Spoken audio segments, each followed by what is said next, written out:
It's the final countdown. Coming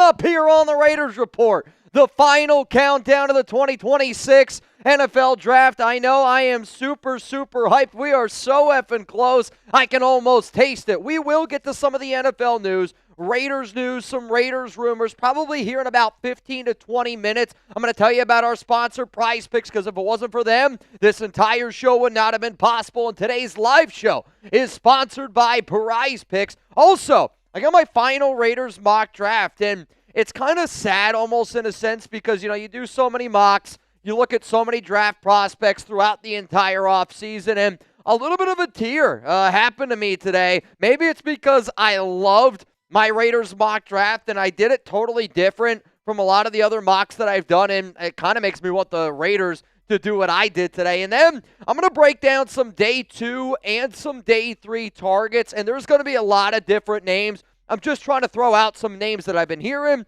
some names that the Raiders have had visits with, whether it's via Zoom, whether it's top 30 visits. Maybe it's just certain players that I want the Raiders to target at certain positions on certain days. And we got 10 picks in total. It's a really big 3-day period for the Las Vegas Raiders. And if you do not know, I will be live for the entire draft, so make sure that you are subscribed. And then at the very end of today's program, we're going to do a $20 Venmo duck race. I already got one name in there. It's Daniel. Shout out to you for getting it in, my guy. Sherlock Raider for Super Chat of the day. What's going on, Sherlock? Shout out to you. And then another one coming in. It says, let's go. Hope the nation is well. Congrats to Bayou Raider. Yet again, if you did not see our Crazy Shenanigans show on Friday, Bayou Raider, newest member of Mount Raidermore. So here's the thing. I usually do 2 segments on Tuesday's show. We're taking this back to old school Raiders Report days. Not 1, not 2, but I got 3 segments on tap today. So here's the thing.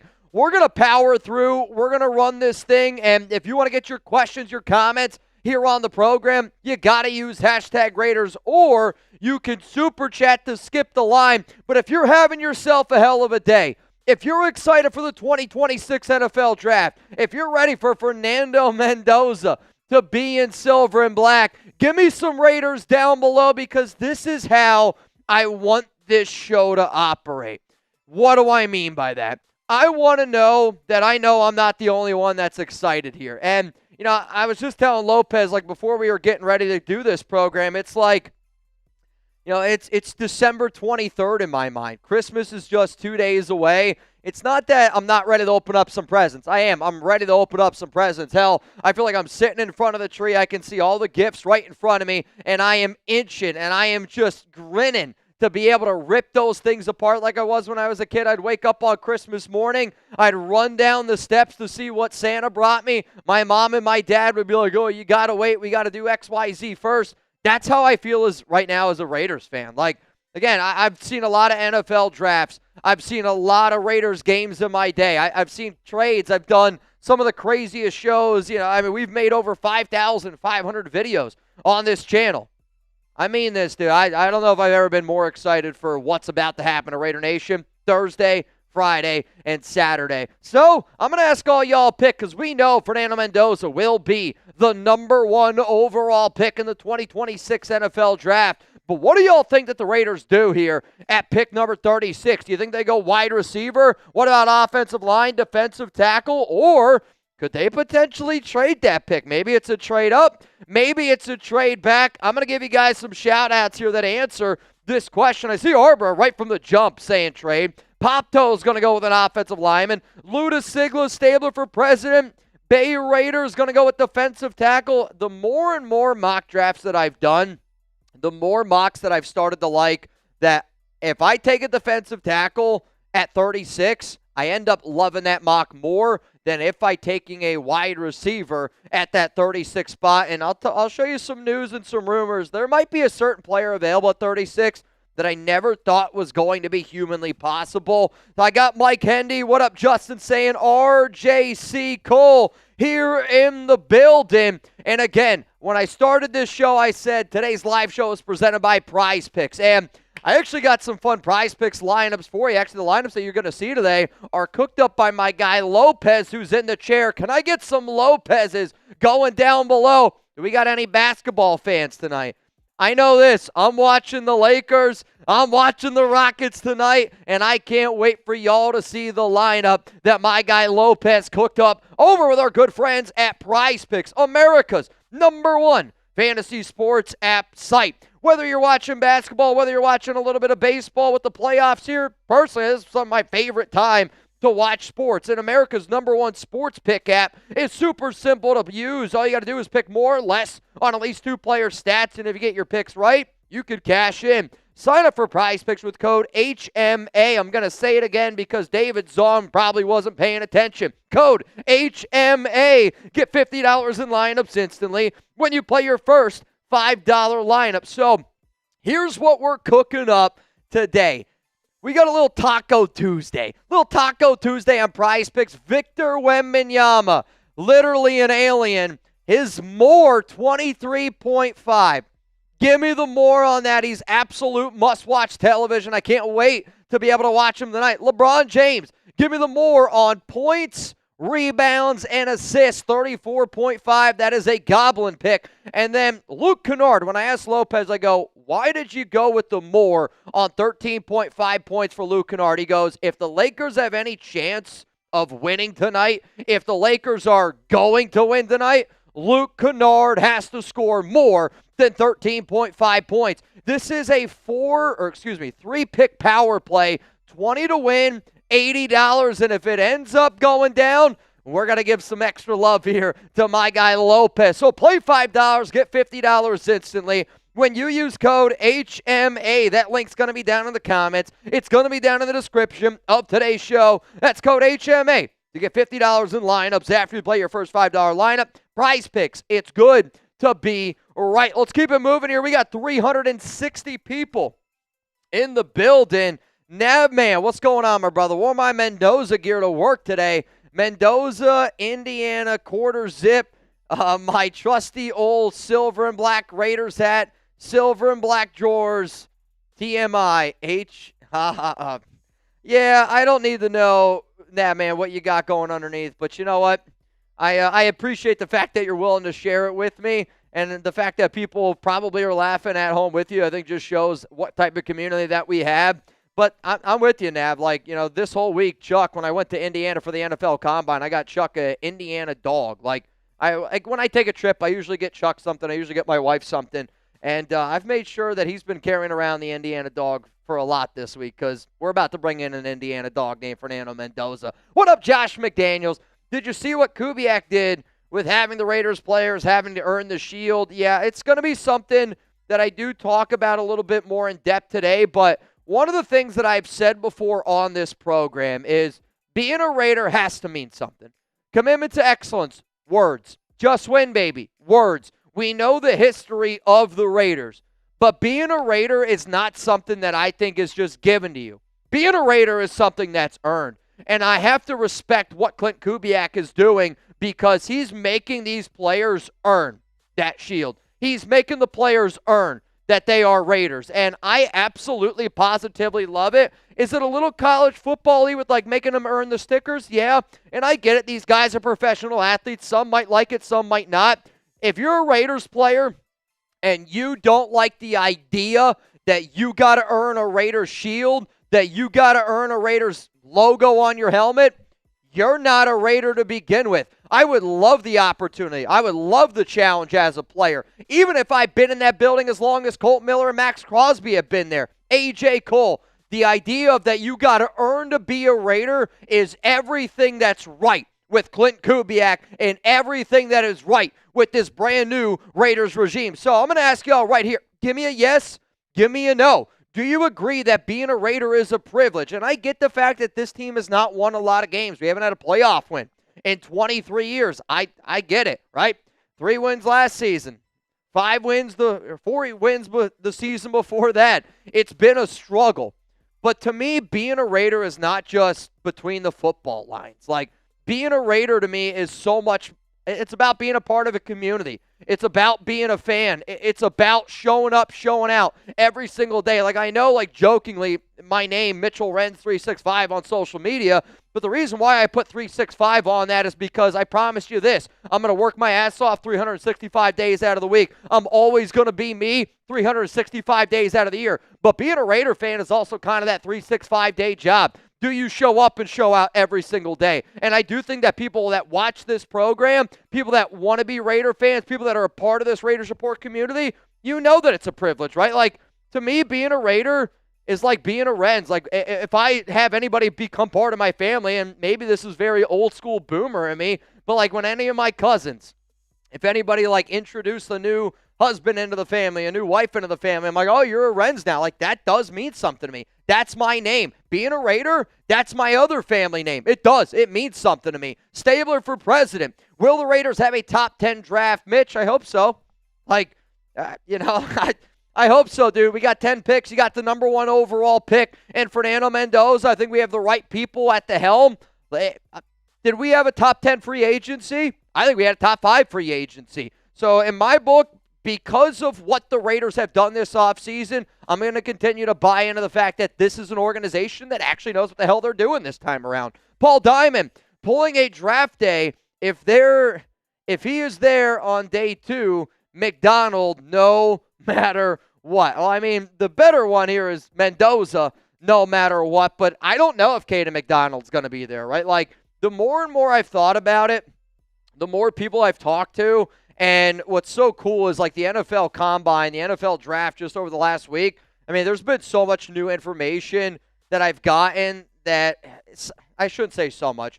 More information than I originally thought I was going to get because this draft, I'm not going to lie, has been a little bit of a slower news cycle draft. I mean, it's just the truth. There hasn't been as much hype around it, but Caden McDonald is absolutely somebody that I would love the opportunity to be able to get at pick 36. And I'm telling you, when I do my mocks and I take a DT at pick 36, I end up loving that mock probably more than almost any other position. I did take a safety at 36 in Emmanuel McNeil-Warren. That mock draft was very, very sexy. Let's go to Oliver Lopez Villa. What up, man? Spy Tech looks rough on the Rich Eisen show. Keep grinding, be legendary. I thought he looked tired as well, but you know what? If my general manager had enough time to go on a TV show, I kind of want him to look tired. And, you know, like, I'm sure some of y'all probably look at me some days and goes, man, Mitch looks like he needs some sleep. And you're right. I do need some sleep. Spike Tech, I want him to need some sleep. Clint Kubiak, I want those guys to need sleep because this is the pedal to the metal.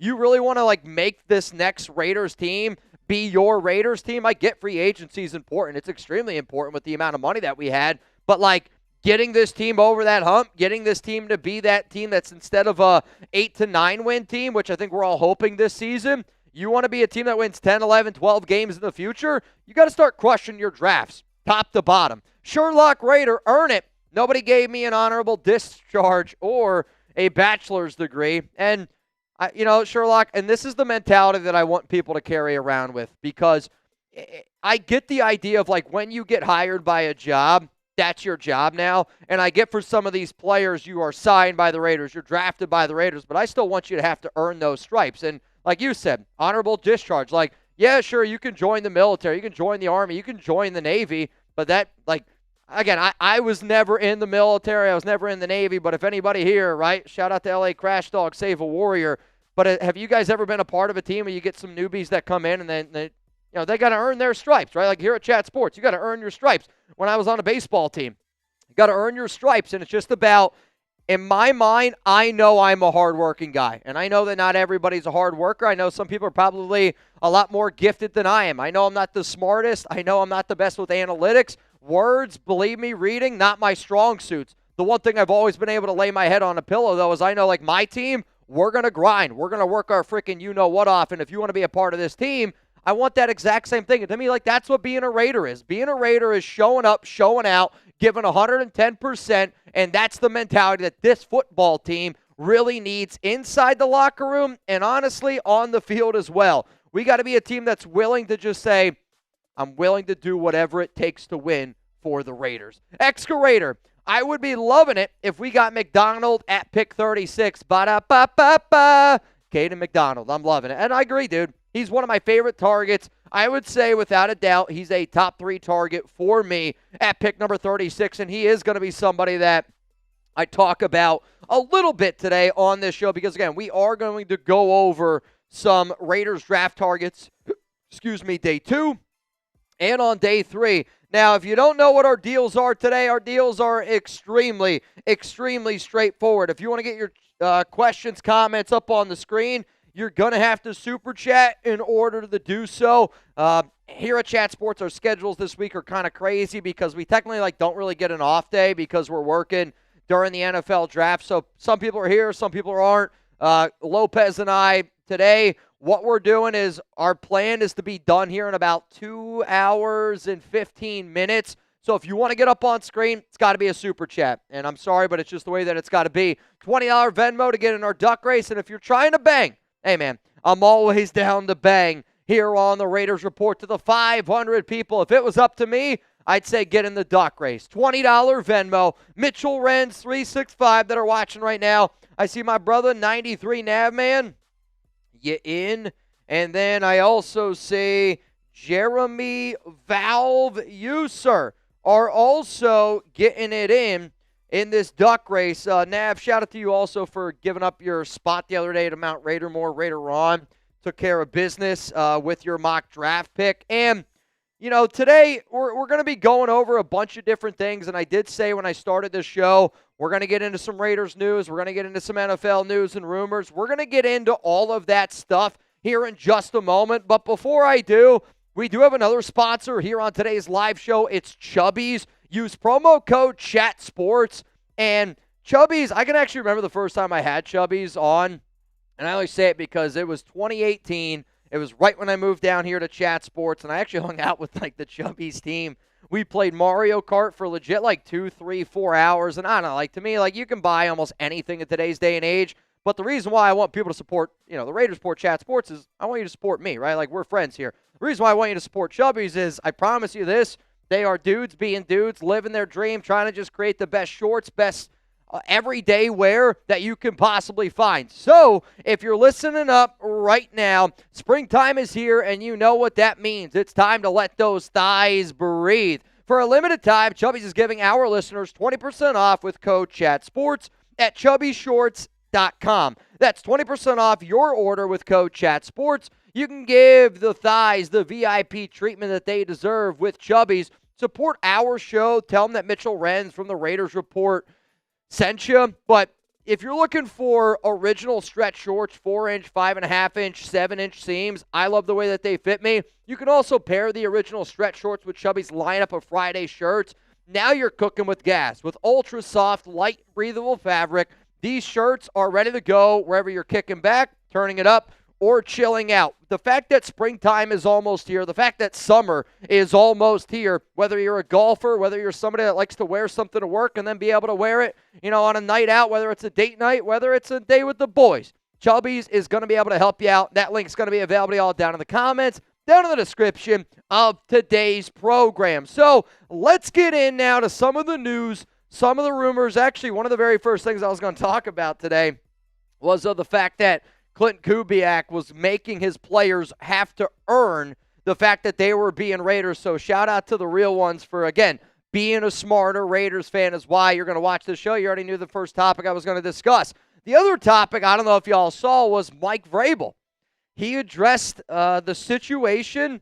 If you didn't see what he said, he didn't really get into the too much of it. He said he wanted to keep a personal matter a personal matter. I will say this, Mike, it's not a personal matter when everybody knows, and if you want to keep it a personal matter, that probably means stepping down as head coach of the New England Patriots. But obviously a lot of stories around him and Diana Rossini. This is what Mike Vrabel had to say today. I've had some difficult conversations with people I care about, with my family, the organization, the coaches, the players. Those have been positive and productive. In order to be successful on and off the field, you have to make good decisions. That includes me.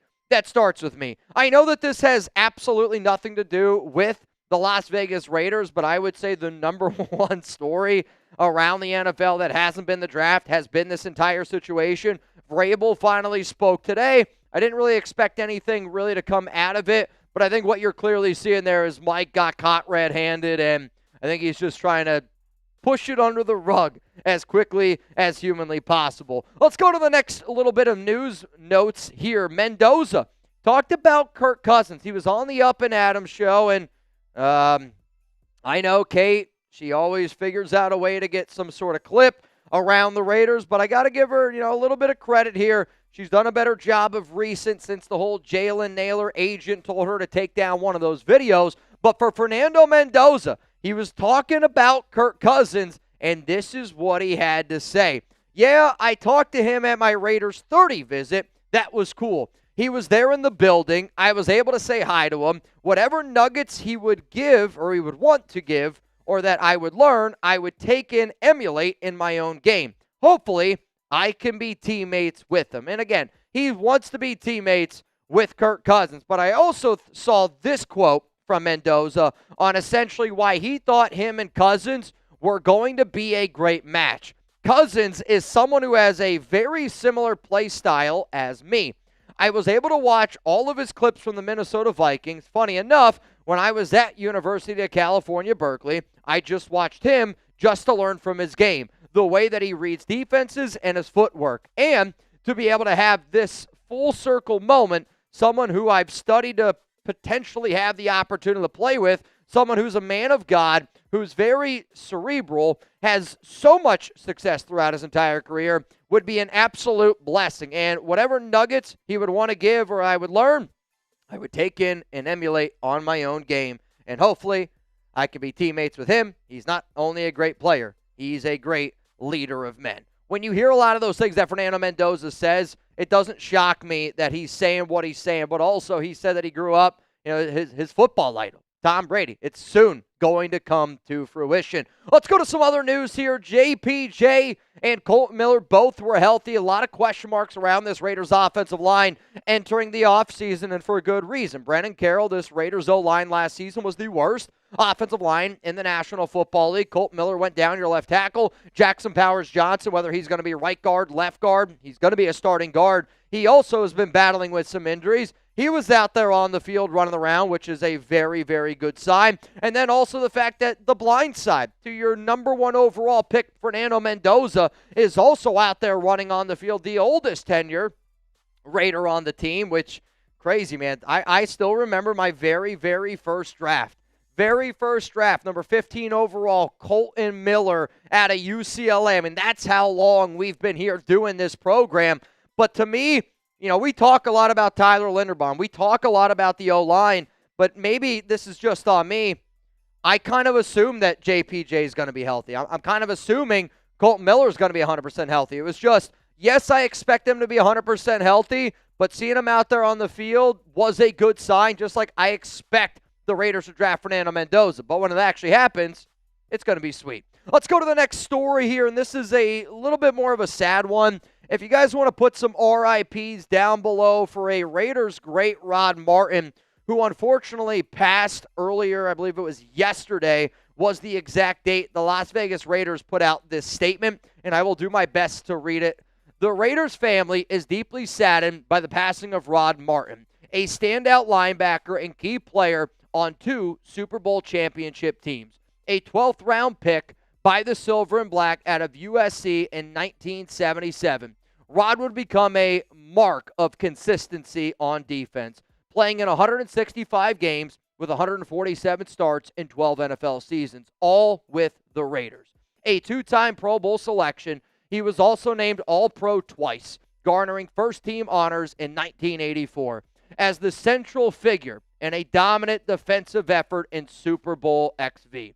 He set a Super Bowl record that still remains with 3 interceptions in the Raiders' 27-10 victory over the Eagles. 3 years later, he recorded a sack and a fumble recovery as the Raiders defeated Washington in their next Super Bowl victory, 38-9. A beloved member of the Raiders family and a favorite Raiders fans everywhere, the deepest condolences of the entire Raider Nation are with Rod's family at this time.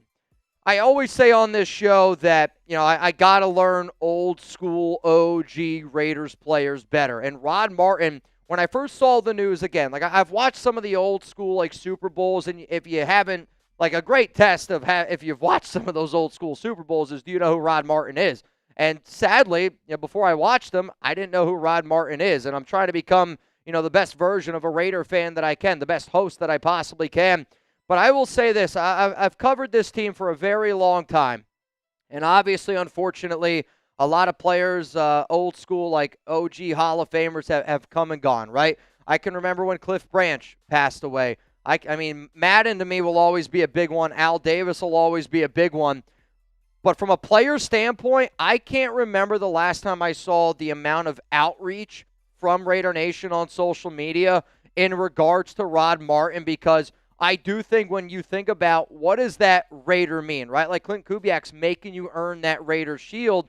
It's Rod Martin showed up in the biggest situations, in those biggest moments, and played his best game. He brought the mentality of just being that tenacious defender that always wanted to go out there and set that tone. And, when you're talking about some of those great, great teams early on when they were winning Super Bowls, they had tone setters. Now, they had tone setters from top to bottom, but Rod Martin, I knew the importance he had to Raider Nation when I saw it on social media, and I had to say today, you know what, today's got to be an opportunity where, again, we always say it for Brandon Jasper, you die 2 times. You die when you die, and you die the last time somebody speaks your name. So if you knew who Rod Martin was, if you appreciated what he did to the Silver and Black, if you feel like at the end of the day we are a family here, whether it's the Raiders team, whether it's the Raiders Report, if you rock Silver and Black, I want you to have that family atmosphere. So please, before you get out of here, give me an RIP for Rod Martin, and take 5 seconds, take 10 seconds. Doesn't take a lot of time.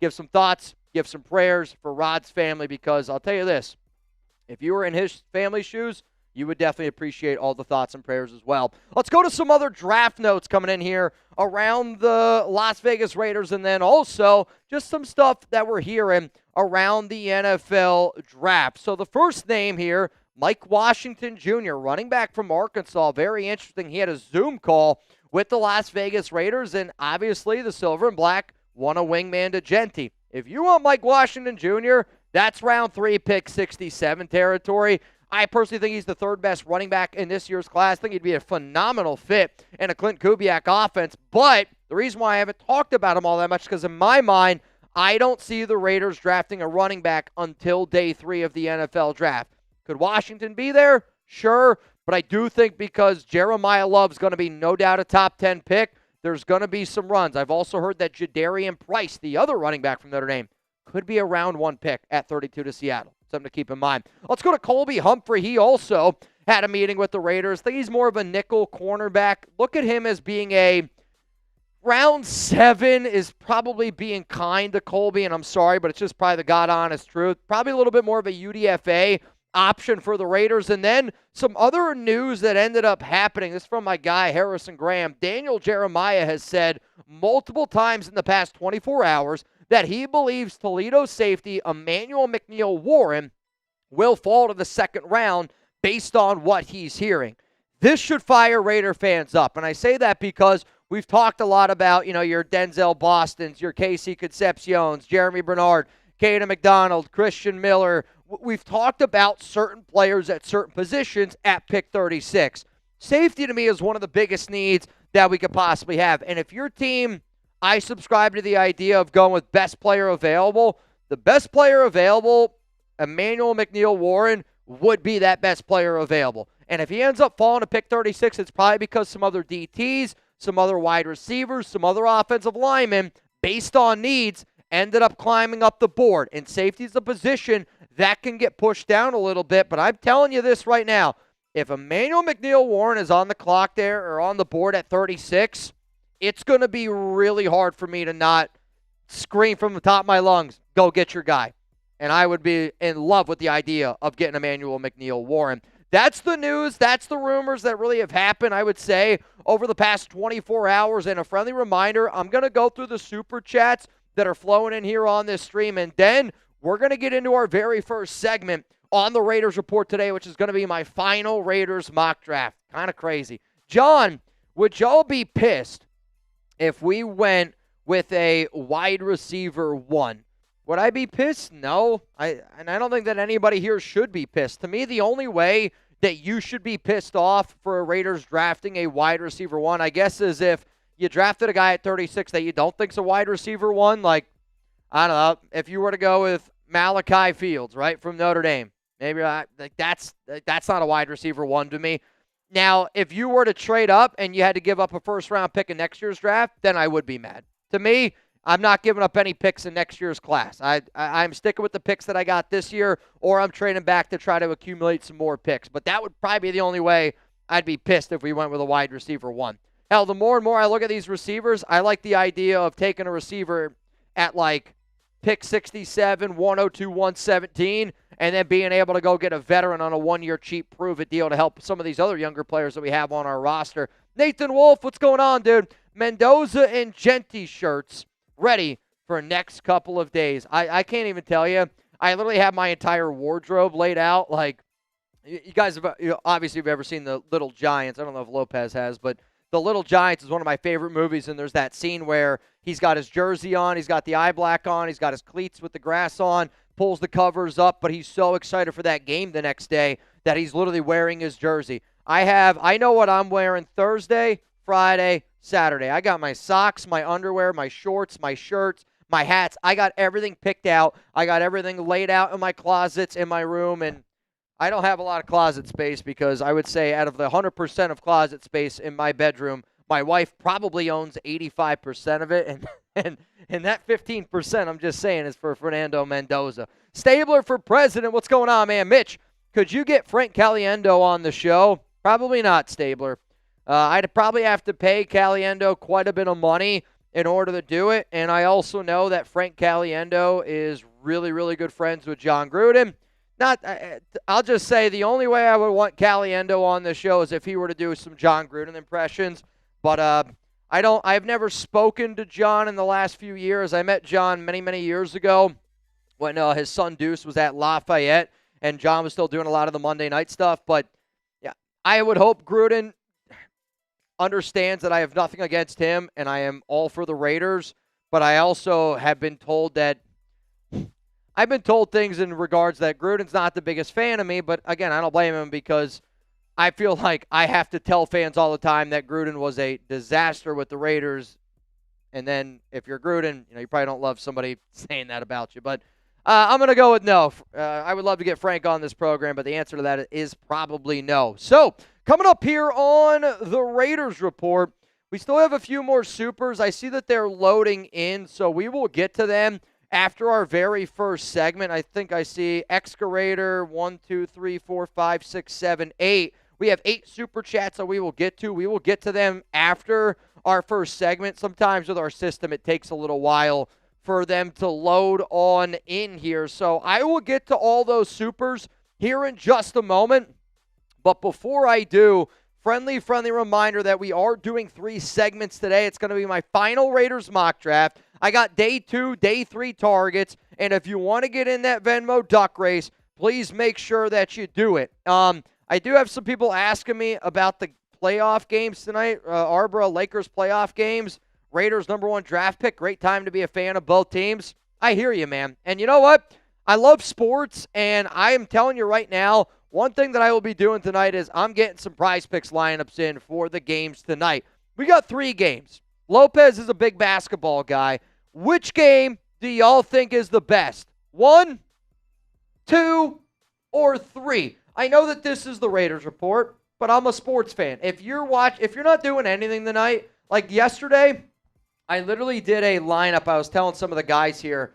It was Donovan Mitchell, 1.5 points in the first 3 minutes, and Brandon Ingram, 1.5 points in the first 3 minutes. It was maybe the most electric 3 minutes of basketball I've ever watched. Did my Prize Picks lineup happen? No, it did not.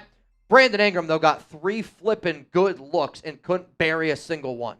It was a $5 lineup to win 12, but, I was sitting there folding socks because Alex was, where was she? She was there working or she was coming back late from the gym, and I'm sitting there folding all these socks, and I'm sitting there like, dude, this is the best playoff basketball I've seen in a long time. Got really intense. It was elite. You're going to go number 3. I'll say this. I am also going to go number 3, but in all honesty, it's probably the worst game.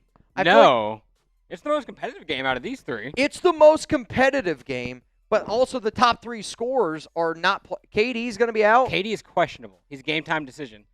But are we looking for all-star talent, or are we looking for a competitive game? Oh, I'm looking for a competitive game, Coop against Chuggs. Like, I'm typing my 3. Yeah. There's no game that I care about more than that game right there. Though, being able to watch Wemby's must watch. He's Wemby's fun.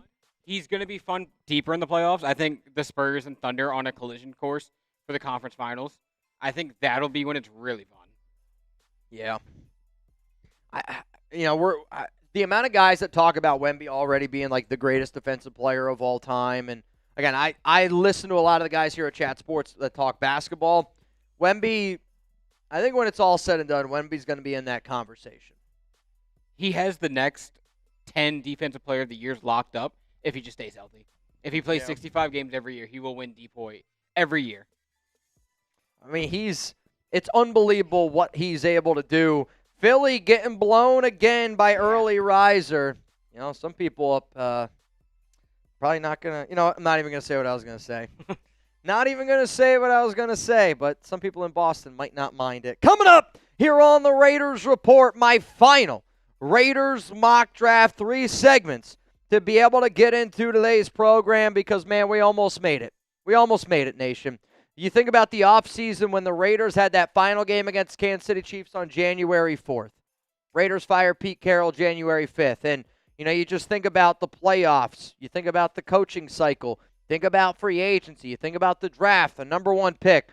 It's the final countdown, y'all. We're so close to almost being there, and I can't wait for it to end up going down. So coming up here, we're going to do our final Raiders mock draft, and then after that, I got some day 2 targets and day 3 targets for the Las Vegas Raiders. You ready to rock? Lopez is ready to rock, and he's ready to roll. Coming up, my final Raiders mock draft. You're good. You're good. Early riser? Yeah, believe me. Who's the better quarterback, Xavier? Let's be real, man. Let's be real, man. That's like asking who's the better basketball team, Spurs or the Blazers. No, actually, it's probably even more of a discrepancy than that. It's probably like going Thunder and Sixers. The Thunder are so good. I watched them the other day. Like watching the Rockets and Lakers game and then watching the Thunder, again, no disrespect to the Lakers and Rockets. No, the Thunder will I don't know how they're going to beat the Thunder. They will steamroll them. And that sucks to say as a Lakers fan. But if we make it to the second round, Luka needs to be on an absolute heater. LeBron needs to be 10 years younger. Luke Kennard needs to drop 30 every game. Luke Kennard, give me the more. Give me the more. All right, y'all. You ready? So this one is season long. The other 2 will be your Lakers lineups. Cool. All right, guys. Ready? Here we go. 3, 2, 1. Let's get it. Coming up today here on the Raiders Report, my final Raiders mock draft for the 2026 season. We've frickin' made it, nation. Also, let's face the facts, there is at least a little bit of a chance that the Raiders could trade up into round 1. I'll look at some of those top trade-up targets, and today's entire show is presented by our friends over at Prize Picks. Hit that subscribe button because I will be live for the entire 2026 NFL Draft, and I promise you this, you will see the picks on this YouTube channel before you see them up on that television screen. If you want to hang out with me, if you want to celebrate Fernando Mendoza, hit that subscribe button, turn on those notifications. So we're going to first start off here by explaining all of the picks that the Raiders have in this year's draft. You got 10 picks in total. You got round 1, pick number 1. On day 2, you got pick 36, 67, and then 7 picks in total on day 3. 3 in the 4th, 1 in the 5th, 2 in the 6th, 1 in the 7th. So I'm not going to make you wait. You know who I'm going with here. Number 1 overall. It's Fernando Mendoza. And I think that he is everything that you're looking for in that prototypical great leader, Heisman-winning trophy quarterback, perfect pairing with Clint Kubiak. Whether he's going to learn a year behind Kirk Cousins or not, if you're trying to draft a quarterback, you need somebody that also buys in to what you're selling. And the job of a franchise quarterback is to make every single player around him better. And you get him by getting the best version of him, by putting him behind a good offensive line, investing in Tyler Linderbaum, by getting a great running game in Ashton Genty, a beautiful safety blanket, and Brock Bowers. The question is now is, how do you add on to after Fernando Mendoza? This pick has been in for weeks, months, and we've known that this is going to be the pick. It's now, what does John Spytek, what does Clint Kubiak decide to do after the number 1 overall pick? So let's go to round 2, pick 36. I should mention that I did this mock draft on PFF Mock Draft Simulator, and I ran through the whole thing. If you want to do your own mock drafts, I always encourage you to be able to do it. Before I reveal who I decided to go with here at pick 36, I will say this. There is a potential that the Raiders potentially trade up from 36 into the back end of round 1, and there's certain names that I at least just want to throw out there, and I think that the Raiders start thinking about some of these names right around pick number 24, right around pick 25, where the Chicago Bears are. Let's go to the first name. It's Denzel Boston. Big outside receiver. Love what he's able to do. I would like for him to be an option for this team at pick 36, but we know that Kubiak and Spytek have been looking for a big outside X receiver. Denzel Boston is somebody that I thought had a chance falling to 36. The more and more reports that are coming out, it sounds like you're going to have to trade up and go get him. Really good complimentary piece to Mendoza. He might not have breakaway speed, but he will be a very good pro. I look at him as like the way that you look at a T. Higgins. Maybe not a true number 1, but a damn good number 2. Let's go to Caden McDonald, another potential trade-up option here, the number 1 defensive tackle in this year's class, coming out of Ohio State. He is absolutely positively elite against the run, is coachable, can be better, and continuously can get better. I mean, you're looking at a dude who didn't even play for Ohio State in 2024, then was a starter in 2025. Love the lateral quickness, love what he's able to do in a 3-4 front. Another player that if the Raiders wanted him, you'd probably have to trade up for him. It's KC Concepcion. He can run a lot of different routes. Originally, when I did my scouting, I saw some stuff that saw JSN. I don't know if I see JSN so much anymore in terms of like scheming him open with Kubiak. I see a lot more Jalen Waddle. He's got unbelievable, outstanding acceleration, which really helps him separate.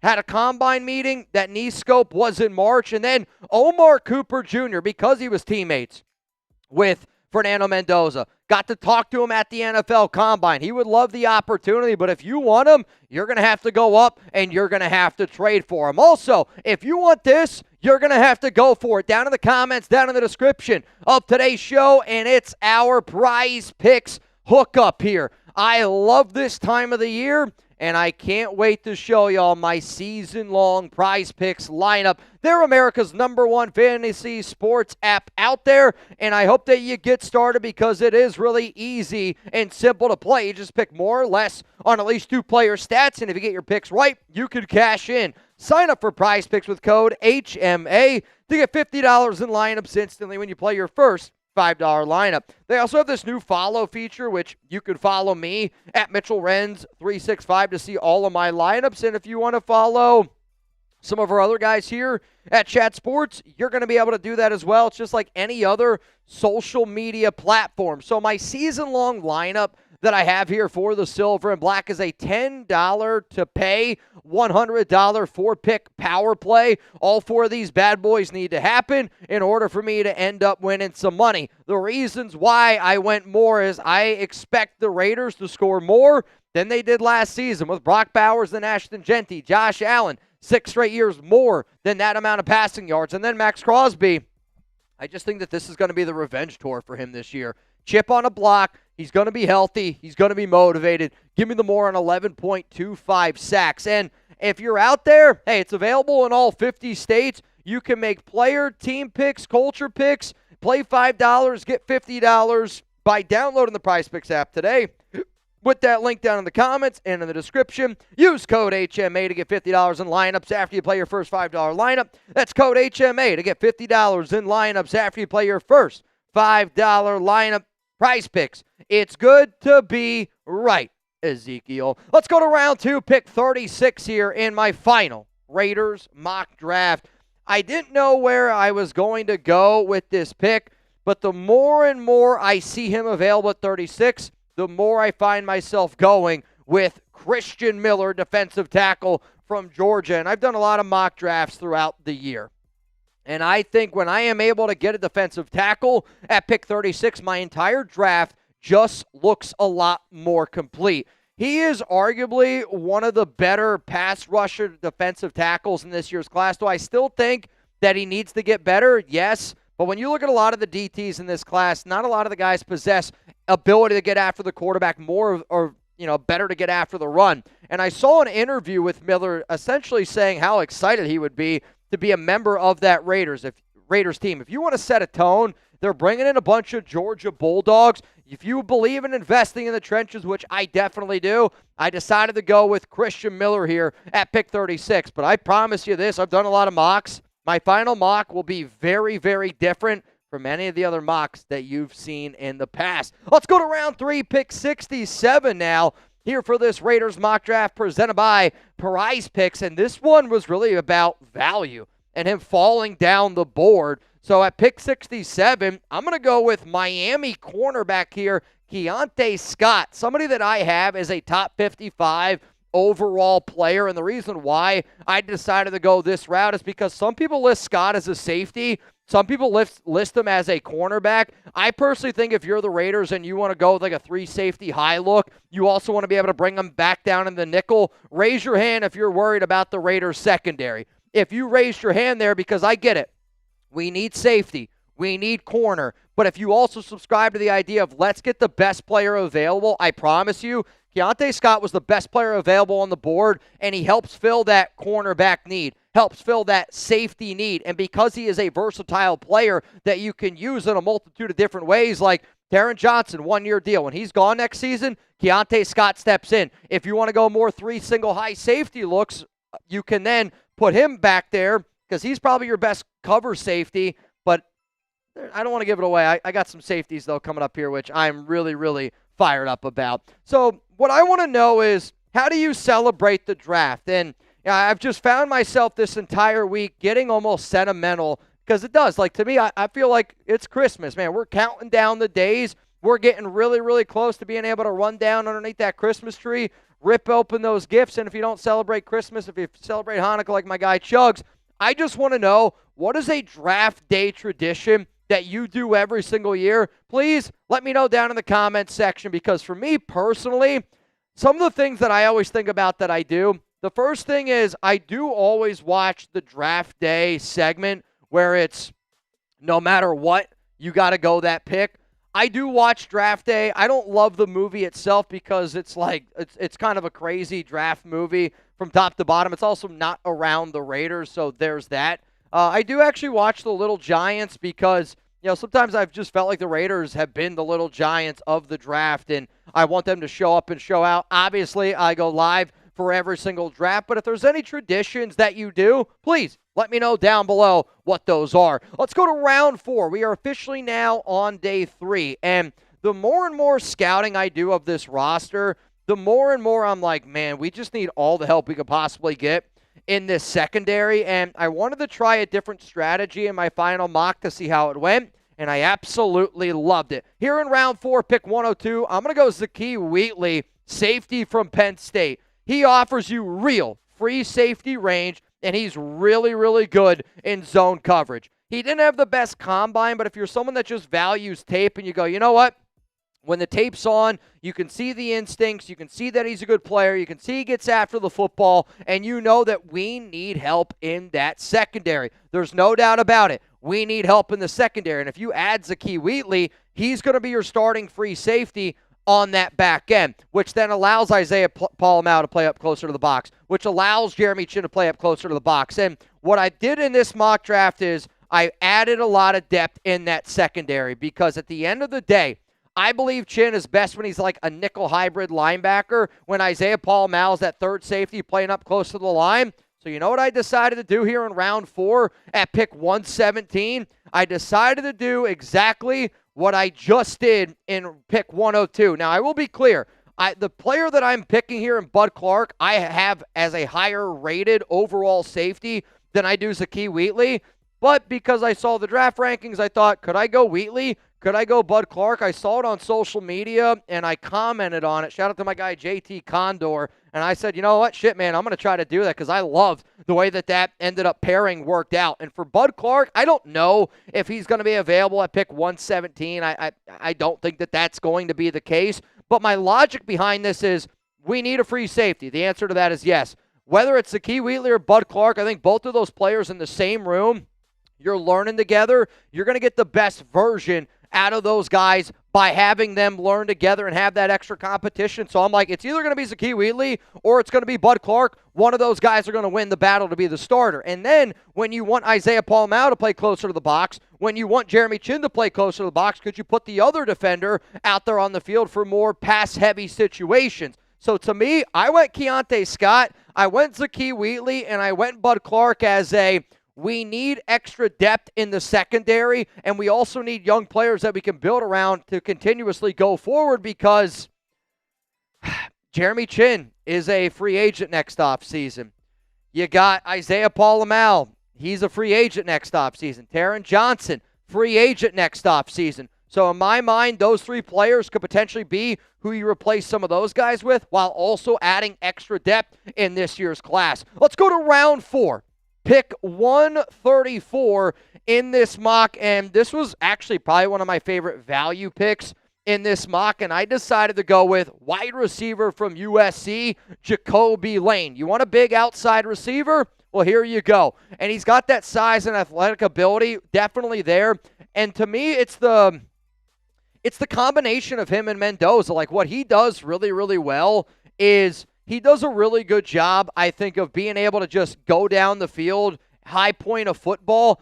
I do think there's a lot of untapped potential, and you can really see it on tape from time to time. The inconsistencies are there, but I also wonder, is that just inconsistencies in the USC offense overall?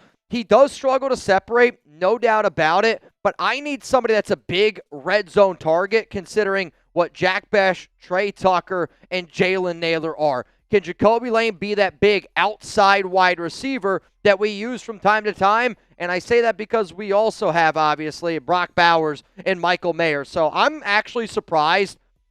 I've done a lot of mocks where I draft a receiver early. This was one of my favorites because I actually waited on the wide receiver position, and I stacked up on defense after going with Mendoza there at pick number 1. Let's go to round 5, pick 175 here. For the silver and black, I see Alex says, I'd rather have Elijah Surratt. Well, the only way you're getting Surratt is if you take him at pick 67. So I'm going to go with cornerback here from Arkansas, Julian Neal at 6'2", 200 pounds. Some of you are going, man, another corner, another player. This guy could also offer you at least a little bit on special teams. And I look at Julian Neal as the competition to DeCamerion Richardson. Like, Keontae Scott can play on the outside. He's probably a little bit more to play in that nickel role. Now for a guy like Julian Neal, you're adding that extra competition for DeCamerion Richardson and also somebody that's going to be able to help you out a little bit in that special teams game. Because the Raiders have so many needs from top to bottom in that secondary, like, I want this team to add at least 2 safeties and at least 2 corners. That's what I did. I added 2 safeties and I added 2 corners to really ensure our secondary, but the biggest priority that I did was the defensive line in the trenches, because in my mind, if your trenches aren't good, your secondary is going to struggle. So because our secondary's got a lot of young pieces, I'm hoping with that upgraded defensive line with Christian Miller, it makes it look better overall. Coming up, though, I got round 6 and round 7 picks coming up. I should also say Julian Neal was another one of those situations where he clearly was the best player available. We have him here at Chat Sports as a top 130 overall prospect. So for me to be able to get him at 175, that deal was just too good for me to end up passing up. Before we get into round 6, round 7, another sponsor here on the program. Fellas, springtime, it's here, and Chubbies is where I want your attention to go. If you work out your legs, don't be afraid to show off your knees. Don't be afraid to show off those high vibrations, because Chubbies has you covered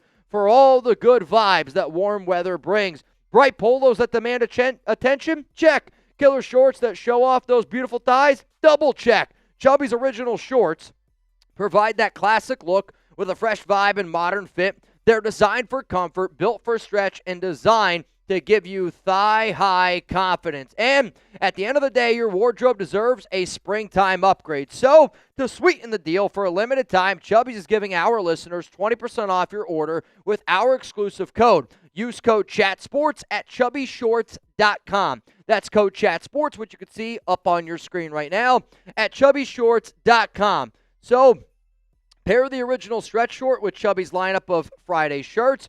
Also, you can get them in 4, 5.5, 7-inch inseams. So for that limited time, Chubbies is giving our listeners 20% off with code CHATSPORTS at chubbyshorts.com. 20% off your order with Chat Sports. Give your thighs the VIP treatment that they deserve with Chubbies. Support the show and tell them that we sent you. Let's go to round 6 here. Pick 185 in my final Raiders mock draft presented by Prize Picks. I'm going to go with an offensive lineman, and I'm going to go with Pat Coogan, who, this was my mentality, truthfully. If the Raiders are going to sit Mendoza for 1 year and have him learn behind somebody like Fernando Mendoza, I like the idea of him learning with his college center that he played with this past season. Coogan is known for being an outstanding worker. He's known for being an extra depth piece, and when I think about the depth spots on this Raiders line, I don't really know if we have a backup center, not named JPJ, right? But what happens if the Raiders and JPJ get it really going and they have him at guard? What happens if, God forbid, it's something that we don't want to think about, but if a guy like Tyler Linderbaum goes down, what happens next? Do the Raiders put JPJ at center? Do they put Jordan Meredith? Where do they go? Maybe they decide to go with Pat Coogan, and in my mind, if Mendoza and Coogan are learning together, Coogan's an extremely smart player. So round one player, you take Mendoza. Year one, it's going to be getting him up to speed. What's the quickest way we can get him up to speed? I have a hard time believing that there is another offensive lineman that I'm going to be able to get on day 3 that's going to help Fernando Mendoza get up to speed. So do I have Coogan playing? No, but my logic was, who's the player that's going to get Mendoza up to speed the quickest on the offensive line? My vote is Pat Coogan. That seemed like a valuable pick for a player that's very loved in that Indiana locker room. Let's go now to pick 208 in round 6 of this Raiders mock draft, and I decided to go with another little bit of a gadget player, and it's just a dude that I love his game from top to bottom. It's Eli Heidenreich, fullback, running back hybrid for the Navy midshipman, and if you want a fullback on this roster, you're going to be able to do it. You're looking for a replacement for Raheem Mostert, Zamir White, you're going to be able to find him. Do you want a perfect H-back Kyle Juszczyk type of player in a Clint Kubiak offense? You got him. I mean, this is somebody that adds way more depth from a pass-catching standpoint than he does running between the tackles. Maybe he offers you also some help on special teams if you want to put him back there as a kick returner, which, again, something that the Raiders did with Mostert and Zamir White. But I look at this as somebody that can catch the football, somebody that can do a multitude of different things for your roster. And at pick 208, I love the value overall. Let's go to round 7. My final pick of my 2026 mock draft is another running back. And this time, I'm going to go with Roman Hemby, my favorite running back in this year's draft for the Raiders to take based on value. Do I think Kalen Black is also on the Raiders' radar? Yeah. But I'm telling you, I think he's going to go in round 5, where Hemby is somebody that's a much better pass protector than his teammate Kalen Black, can also catch the football a lot better. So because I decided to go with Genty, Roman Hemby, Eli Heidenreich, that's your Mostert and Zamir White replacement. Hemby is also a very safe, good running back, being able to hang on to the football. And when I talked to him at the Combine about joining Genty, he loved the idea of it, and he really made it clear to me and everybody there that he's been working on his pass protection game, and he's been working on catching the football, which you saw him and Mendoza really work on at his pro day at Indiana. So here is my final Raiders mock draft, and I want you to grade it for me. A, B, C, D, or F. Obviously, when I look at this thing from the outside, I realize, man, no linebackers. I didn't go linebacker. Now, the way that I look at it is, well, we got Tommy Eichenberg. You got Cody Lindenberg. You also signed Shegun Olobi to be able to help you out in that linebacker room. But then also, you invested in Quay Walker. You invested in Nakobe Dean. Yes, there's other options that you can always go with, but what I really wanted to do today was I wanted to get a defensive lineman to help build the trenches, and then I really wanted to attack that secondary because we need some extra depth from absolute top to bottom in that safety and in that cornerback room. So my grade, and I've done a lot of mock drafts this year. This was actually, I'm not kidding, this is my favorite mock draft that I've done the entire offseason, and it's really because of the value that I was able to get with Christian Miller at 36, where is kind of where I think he's going to go. But Keontae Scott, there's a chance he's a top 50 pick. Getting him at 67 was outstanding, and what he can do, the mentality that he sets is a really good type of he's a corner that looks like a linebacker that brings that type of pop, which I love, and again, versatility. Zakee Weekly, Bud Clark, love getting that. Julian Neal, I thought that was really good value. Yes, I wanted another top receiver, but in my mind, if you get Jacoby Lane, you could probably save up some money out and get a veteran wide receiver, and maybe that's the route that they want to go with somebody like Kirk Cousins. Getting an offensive lineman that has a lot of experience with Mendoza and Pat Coogan, and then being able to round it out with Eli Heidenreich and Roman Hemby, two really good backs that are really going to be able to help out this backfield and do exactly what Kubiak wanted and be a wingman to Genti. Yeah, I know this is my mock, but I personally love this one. I think it's one of the best ones that I've done this offseason, and to my knowledge, I don't know how many A's I've given on my mocks, but this is no doubt an A mock draft to me, in my mind. Reminder to all of y'all, I will be live for the 2026 NFL Draft, and if you want to be able to hang out with me, the entire Chat Sports team, make sure you hit that subscribe button. Make sure you turn on your notifications. If I had to guess, I will be live for probably close to 24 hours for the Raiders drafts. Day 1, Day 2, Day 3. If you want to sweat it out with me, I'll see you a little bit later on today, technically, for the Raiders draft. Yeah, that video will go out on Thursday, just so all y'all know. So that's kind of why I said that at the end. Excavator, skies out, dies out, hashtag Chubbies. What's so funny to me is, like, I know a lot of times, and I don't blame people when they watch this show, like, oh, Mitch, you're probably just saying XYZ because they're a sponsor, and there's some truth to that. Obviously, I have to say certain things, but Chubbies, I've been rocking Chubbies. Again, like, to me, I don't mind shorter shorts. I don't mind showing off my knees. And now that I have, like, my Raiders tattoo, I found myself wearing shorter shorts, so that way, like, the shield's fully exposed. Giggity. But, hey, man, Chubbies is super comfy. They're awesome. Mitch is always awesome. Full chubbed up in the studio. Don't let him lie to you. Always full chubbed up. Truth. Jeer, boxing, kickboxing. I see what you're looking at now. What's up, Mitch and Lopez? Raiders, pump for the draft.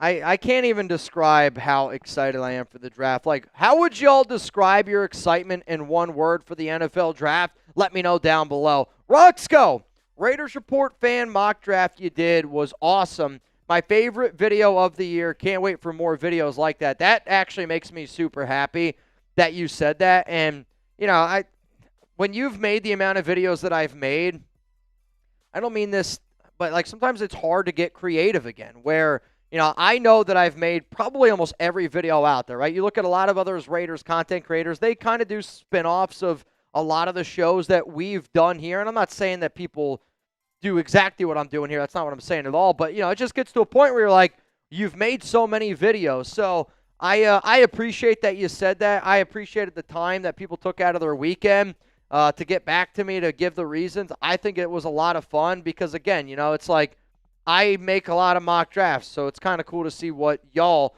decided to do. And when LCA took Caleb Banks, I thought to myself, man, like, what's going to happen in this mock? And it was such a fun mock to be able to see how it unfolded, and I was very impressed with how it transpired. Sherlock, not to change the subject, I agree with you on, okay, shoot, I got arrested with my friends drinking a beer on the sidewalk. Thanks for telling us. Sometimes, like, the information y'all share on the show does really, truly make me laugh. But, again, like, to me, I basically just said, if you're comparing Zachariah Branch and the Henry Ruggs situation, like, come on, man. Like, they're not even close to being the same. But my opinion on Branch changes absolutely 0%. If he's there at 67, if the Raiders want him, go take your guy. Just like I'll say, I don't think Henry Ruggs should ever be able to play in the NFL again. But if the Tinter family say it's okay, then who the hell am I to say it? O'Neal Seward. I guess the real question is, what kind of beer were you drinking? What up, Mitch? R.I.P. to Rod Martin, first of all. Second, brother, we've got 2 days. Let's get it. Can I get a Raiders? 2 days, O'Neal. 2 days. And it's, when you look forward to something, time sometimes slows down. I've been so busy, so busy over the past, week. Our whole team here at Chat Sports, we've been grinding it out. We've been getting ready for the draft. I have tomorrow off here for those of you that are watching this live. Obviously, if anything happens, you already know. I'll keep you guys up to date. But in my mind, I'm like, my next, week, I was telling my dad of how awesome, my next, week is because Thursday, Friday, Saturday, draft, right? Sunday's also kind of a fun day because you get the UDFA signing, so, that's something that I get to talk about. And then Monday, Tuesday are 2 long work days here because I got to get prepared, and I'm going to be making so many videos Monday and Tuesday. I will say I probably won't be live next Tuesday. Hopefully y'all don't get mad at me for that, but I only say that because then Alex and I, we have a wedding, and we're going to Mexico, and we'll be there Wednesday, Thursday, Friday, Saturday, come back Sunday. I have off Monday, so I basically need to be able to cover that many days worth of videos, and I know that you guys really only care from the Raiders standpoint, but, the amount of things that I have coming up, I'm really, really excited to go on vacation. I feel like me and my team, we've been working hard. And, of course, I'm a normal guy. I can't wait to go on vacation with my wife. But it's the fact that I am not even really looking forward to vacation. I'm looking forward to the draft. The draft's going to be over, and then, bang, I'm getting ready to go on vacation. It's the amount of days that we have that are fun and exciting. It's a fun and exciting day for the nation. Arbora, Lakers playoff games, Raiders #1 draft pick. Great time to be a fan of both teams. All right, Arbra, I got a question for you, okay? This is going to be interesting. The Lakers are up 1-0, right? 1-0, yep.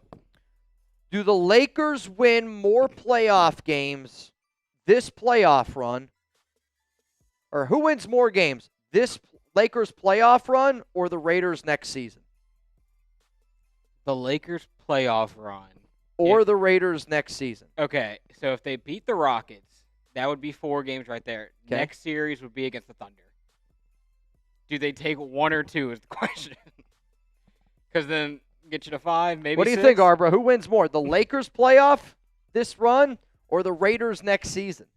I didn't know they played the Thunder, I'll be honest. Yeah, the Thunder would be their round 2 matchup. Yeah. I'll tell you this, I hope it's the Raiders. I think Raiders might be the answer there. I hope it's the Raiders, Arbra, but you're right. To be frank with you, though, this is why I love Prize Picks because I was folding socks, and I hate folding socks. So my wife, I usually get socks duty because I don't know how to fold anything else. I don't fold shorts, underwear. Nothing is to the way that Alex wants it. Now, I swear, her and her mom are just professionals at it. They are unbelievable. I still think I do a halfway decent job, but I also think that they have so many things that are impossible to fold, where I'm like, I don't know what you want me to do. So I often get put on sock duty. But, to be able to watch a game that, even if it's not close and you feel like you're fully invested in, dude, it was like the game I watched the other night was it was that Thunder and Suns game, where they won by 40 points, yeah, but it was bad. I'm trying to get points because I got Booker, I got Shea, I got Chet Holmgren, I got all these more. It's worth every penny. Arbra, good luck to you tonight, though. Chuggs walked in a few hours ago. He's a little bit nervous for the game tonight. It's a big game for the Rockets. They need a dub. Oh, if Rockets don't win, Chuggs is going to be a defeated man come draft time. Oh, I can't even imagine. Can't even imagine what it's going to look like because I haven't talked to Marsh yet, but I saw Marsh walk in right when I was getting ready to go live. Supposedly he was not very happy last night. Okay, I mean this when I say it. I do watch a lot of our guys because it's fun for me to be able to see what people are saying. Marsh is the ultimate roller coaster of emotions. But yes. I also relate to it because that's how the Raiders are to me, where you feel so good and then there's plays where it's wow, big time play there by the Raiders, and then it's followed up by a pick. You're like, what am I watching here? Paul, if the Raiders go DT at 36, do you think they trade up from 67 to late round 2 for a wide receiver. I do think that it's a possibility. I'll say this, Jeremy Bernard, Chris Bell could be two receivers to watch out for in that regard. But the reason why that I'd say it's definitely a possibility is because they have 3 fourth-round picks. Like, sometimes when I do mock drafts, I really want to just do more trades because I do think John Spytek and this organization, they're going to get creative. Like, they're going to make some shit happen on day 2. And they should make some stuff happen on day 2. But if it was me and I was really looking at that board, if there's a certain guy that you got at 36 and you're like, that's your guy, go get him, right? Like, go get that guy at 36. But I also wouldn't be upset if you traded back to try to get some more of those picks in the 40 to 50 to 60 range because there's also a lot of good talent there. And in the same breath, I also would love for the Raiders to package some of those picks that they have in that 4th, 5th, 6th round. And how do you get back up into that top 100? So I want the Raiders to be aggressive. I want Spytek and Kubiak to go get what they want because when they've been aggressive this year, this offseason, they've been able to go out and get what they want. We wanted Kubiak, you got him. You wanted Linderbaum, you got him. They've done it. They've been able to set a plan, and when they're putting the plan out, I think it's been able to work really well. Kurt, go Raiders. That is all. Kurt, I hope that we're still saying this on Thursday. He said it best. It's so funny to me how many years in the years past we've been burned in round 1. It's kind of nice not worrying about it. Now, yeah, we're worrying about the rest of the draft, but I know what the Raiders are going to do in round 1, and I can't wait to see it happen. LA Crash, let's go. Raiders, Lakers. I won't say the other ones. SaveAWarrior.org for veterans and first responders struggling. And LA Crash Dog is a member of Mount Raider More. He does a lot of amazing things here. And maybe the thing that he does the most that's amazing is he helps save a warrior where every single penny is donated to helping a veteran, deal with whatever they're personally going on with, every single penny. So if anytime you guys hear me say, go to SaveAWarrior.org, that's Father Tom. Go to donate. We've raised a lot of money. I shouldn't say a lot of money. I know we've raised a good amount of money for Save a Warrior, but it's because at the end of the day, if you're watching this show, I'm going to ask you oftentimes, super chat here, do this, do that, do this, do that. It's the way that the show runs. It's the way that I put food on my table, a roof over my head. But I also say those things because, in all honesty, if you don't have the means, don't do it, right? It's just like if we were to sit down and have a normal conversation, like when I called up LA Crash Dog and I was like, hey, Gunny, would you be able to drive to San Jose? We need some extra, security in a sense. And he's obviously past military, so I trusted him. And I said, you don't have to do it, but if you can make it, do it. He's like, oh, I'm free. I'm there. When you watch this show, I want you to know if you have the means, you obviously can help. If you don't have the means, you don't need to help. But you also don't need to apologize for it. Just like if we were to go out for a normal dinner. If I want to buy your dinner, don't be weird about it. It's me trying to be friends with you and buying a dinner. Because I know this. The amount of fans that buy me beers when I hang out, you make me feel bad. Just let me buy second round or third round. WS Dono. C+, B-. If you can get Black, you get Black. 500 touches, 0 fumbles. We need that. So I'll say this. I actually didn't have the ability to get Kalen Black in that mock that you're looking at. I believe Black ended up going right before pick 175, which, again, he had 12, 13 top 30 visits. There's starting to be a lot more hype and a lot more around him being a really good between-the-nose runner. And again, man, I don't disagree with you, but in my mind, if you're giving me a C+, B-, Kalen Black was off the board before 175, and there's no way in hell I was taking him at 134. So that's why, and I think most drafts that I do, I've taken Kalen Black because I've liked the value. But to me, Kalen Black is such a great pick for the Raiders because of the value. If he starts creeping up to that high 5th round territory, that's not the value that I'm looking for. I'm looking for round 6, round 7 value for my other running backs. God family, Raiders for life. No offensive guard or offensive tackle and a fullback. Meh, I expect better, Renz. See, here, I guess maybe this is just me. I think the Raiders are a lot more confident in their offensive line. Clint Kubiak, John Spytek has said that they're a lot more confident in their offensive line. They've said that they like DJ Glaze. They said that they've liked Charles Grant, Colton Miller. They've said that, wherever Rick Dennison's gone, that they've been able to get the most out of those offensive line players. And when you look at the offensive line, I I see that this Raiders team is way more confident in their line than what the outside media attention thinks, because how many offensive linemen are going to make this team? Colton Miller, JPJ, Tyler Linderbaum. Let's go Jordan Meredith, Caleb Rogers, Charles Grant, Spencer Burford's going to make this team. I feel like I'm forgetting another one in there somewhere. I don't remember. So you got your starting 5. That's probably the best way to do it. You got your starting 5, Caleb Rogers, Spencer Burford, Charles Grant. That's 8 offensive linemen that I know are going to make this team. So then it's who's that extra offensive lineman. For me in that mock, it was Pat Coogan, because to me his value was helping Fernando Mendoza get acclimated to as quick as humanly possible. And again, I get it. Some people are going to go, well, Mitch, the offensive line was bad last season. Brandon Carroll was really, really bad last season. The Raiders had a top 16 offensive line with DJ Glaze starting at right tackle in the year 2024. To me, I look at fullback being a player that we can use and implement more than maybe another starting offensive line. Because, again, if I'm getting offensive linemen in the 4th, 5th, 6th round, Spytek also invested in 2 offensive linemen in the 3rd round, which he is going to try to get the most out of. Rebel, give Marsh a raise as he's doing double duty. LA Lakers in 6. Well, I hope that Marsh does get a raise. I hope that we all get a raise here at Chat Sports. And that's part of the duty, man. When you're covering both the NBA and NFL, it's really, really difficult.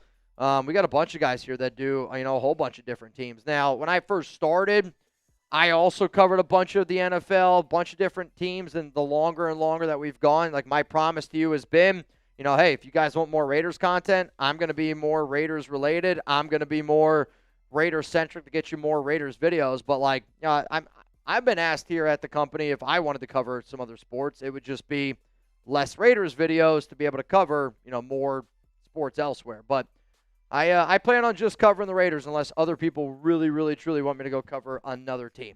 Bill Taylor, what up, Bill? I got to just take a moment before the chaos to say it's hard being both entertaining and informative, but you guys do it far better than anyone. Bill, that means a lot to me, dude.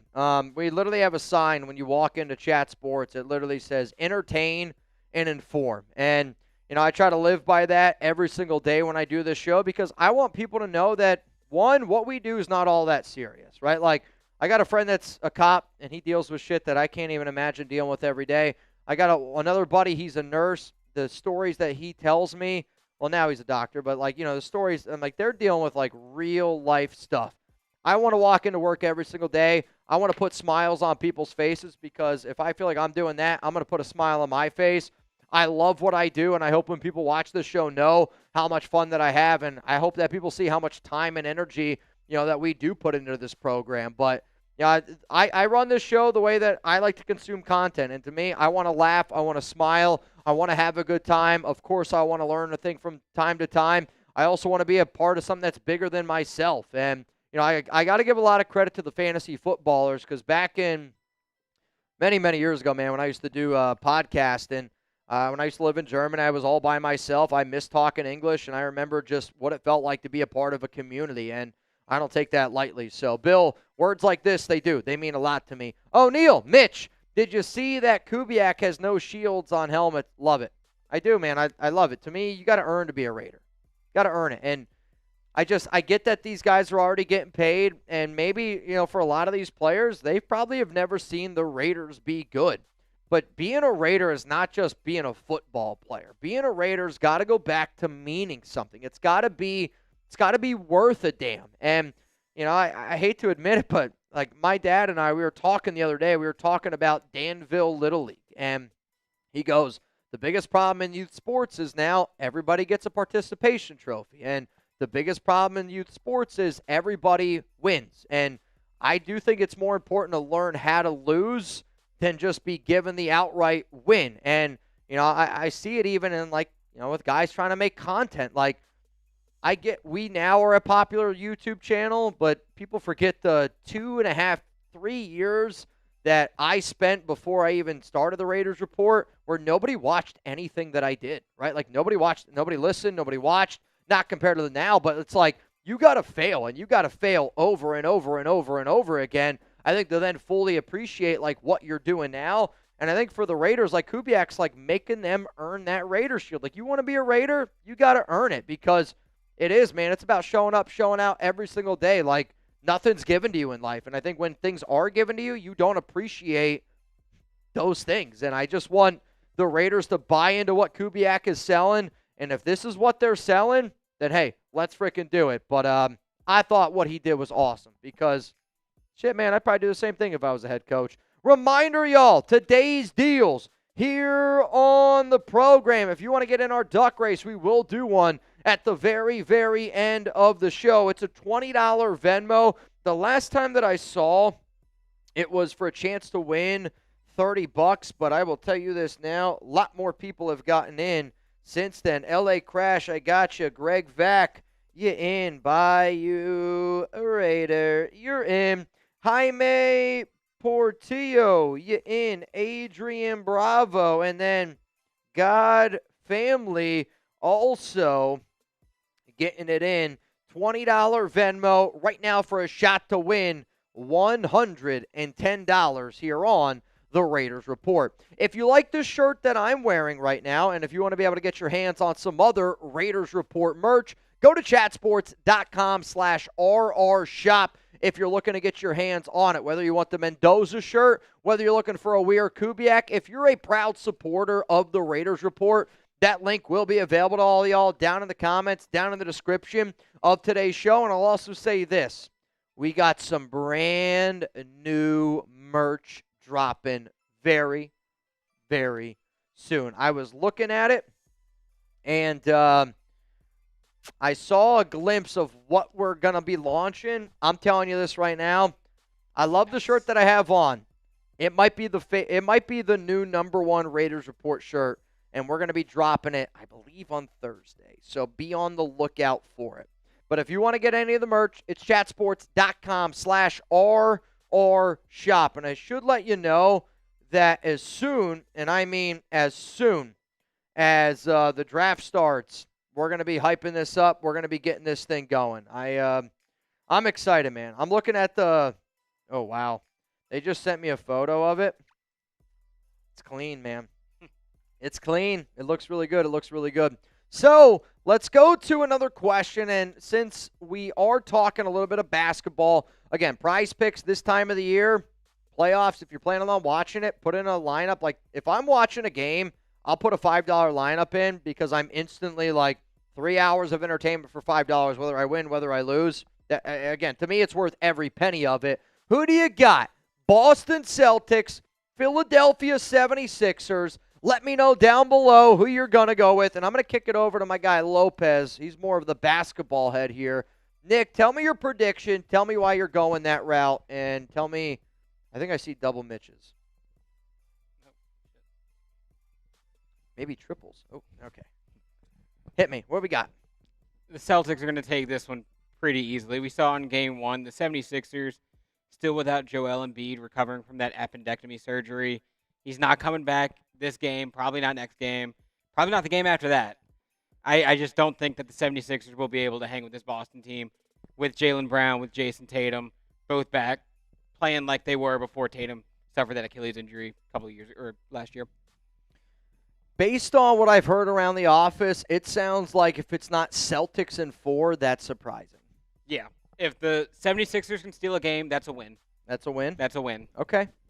That's basically what I've heard. And, again, I was really impressed with Tatum the other night. I mean, he looked really good. I mean, that Celtics team, they looked like they were humming. Shout out to the Joe Morley down in the comments. What up, Joe? He's one of the best follows on social media for Raiders content. He's freaking hilarious. And, you know, you often, like, see people online, and then you wonder, like, what they're like in person.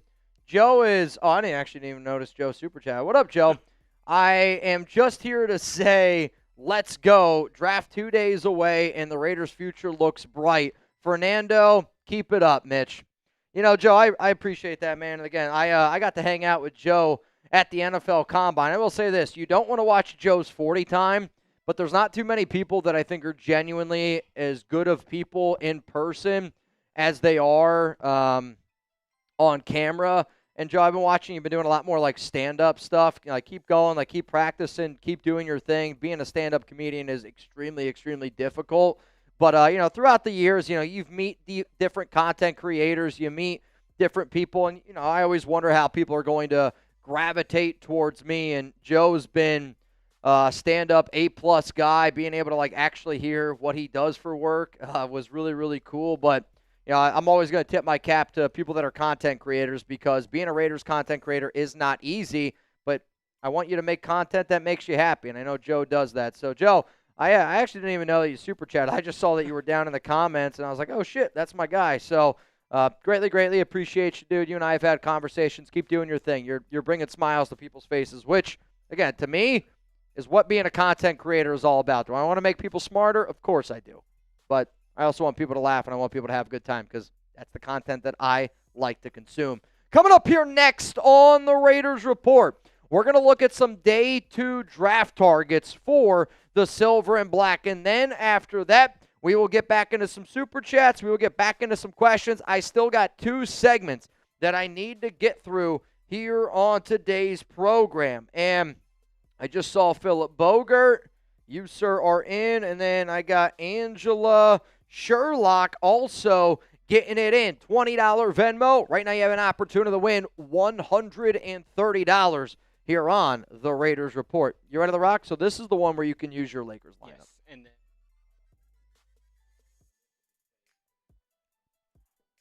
Sounds good.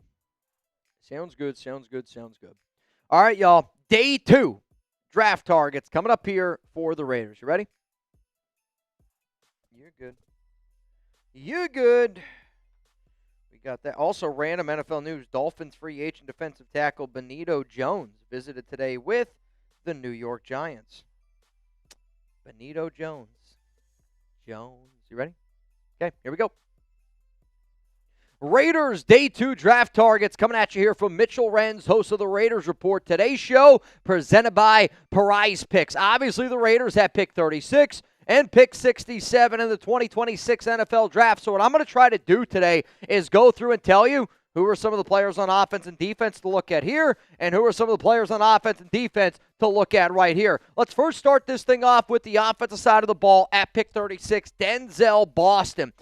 Despite the want for him, I will say there is a lot of news and rumors around him going in round 1. If he's there at 36, though, if you're a team that wants a big outside receiver, you're going to be able to get your hands on Denzel Boston, who had 62 catches last season for the Huskies, 881 yards, really good body control. I think he's a great complementary piece to Fernando Mendoza there on the outside. Got the size, got the speed. Is there room for improvement? Of course there is, but if we're talking fit, him and Mendoza is a really, really good fit. Let's go to another target here for the Las Vegas Raiders at pick 36. Again, I'm starting on offense, and I'm going to go Jeremy Bernard, Alabama wide receiver. When I first started covering the draft, Bernard was a player that I was very intrigued by, and I often go back to the NFL Combine because of how many Alabama people that covered that team said, Jeremy Bernard is one of the most underappreciated wide receivers in this year's class because he can line up inside, he can line up outside, he can run block, he's very unselfish. He seems like a really good fit for what the Raiders are trying to do going forward. He's not going to be a massive threat deep, but he does really truly remind me of a CeeDee Lamb light yards after the catch, just does so many different things that make teams really excited. The Raiders had a top 30 visit with him. They had a top 30 visit with Denzel Boston. They also had a top 30 visit with Chase Basantis, offensive guard for Texas A&M. And the reason why he's going to make this list is because he's the only offensive guard that the Raiders had a top 30 visit with. Heck, he's the only offensive lineman that the Raiders held a top 30 visit with. And if you're trying to build very, very big body interior offensive lineman that wants to play an FU football style, you put him next to Tyler Linderbaum, JPJ, you want to get him in part of a good running attack. Like, if you want the Raiders to be a run-first team and you want them to be a top 5 running football team, I would look at a guy like Chase Basantis at 36. We know that this team does truly value the trenches. I got 2 more offensive players here coming up in just a moment. Before I get into that, though, huge shout-out to Prize Picks, our presenting sponsor here at the Raiders Report and at Chat Sports. It's simple to play. You pick 2 to 6 players And if you get your picks right,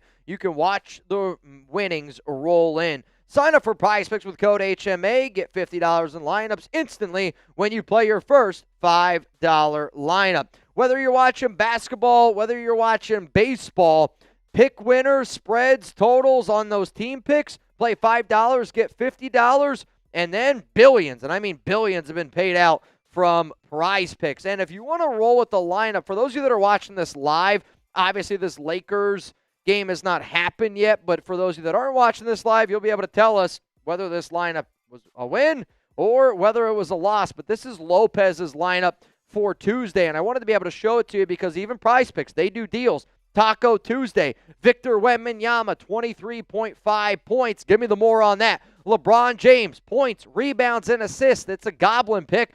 Give me the more on that. And then Luke Kennard, if the Lakers are going to win, he's got to score more than 13.5. This is a $20 three-pick power play to win $80. Will Lopez and I have an extra $80?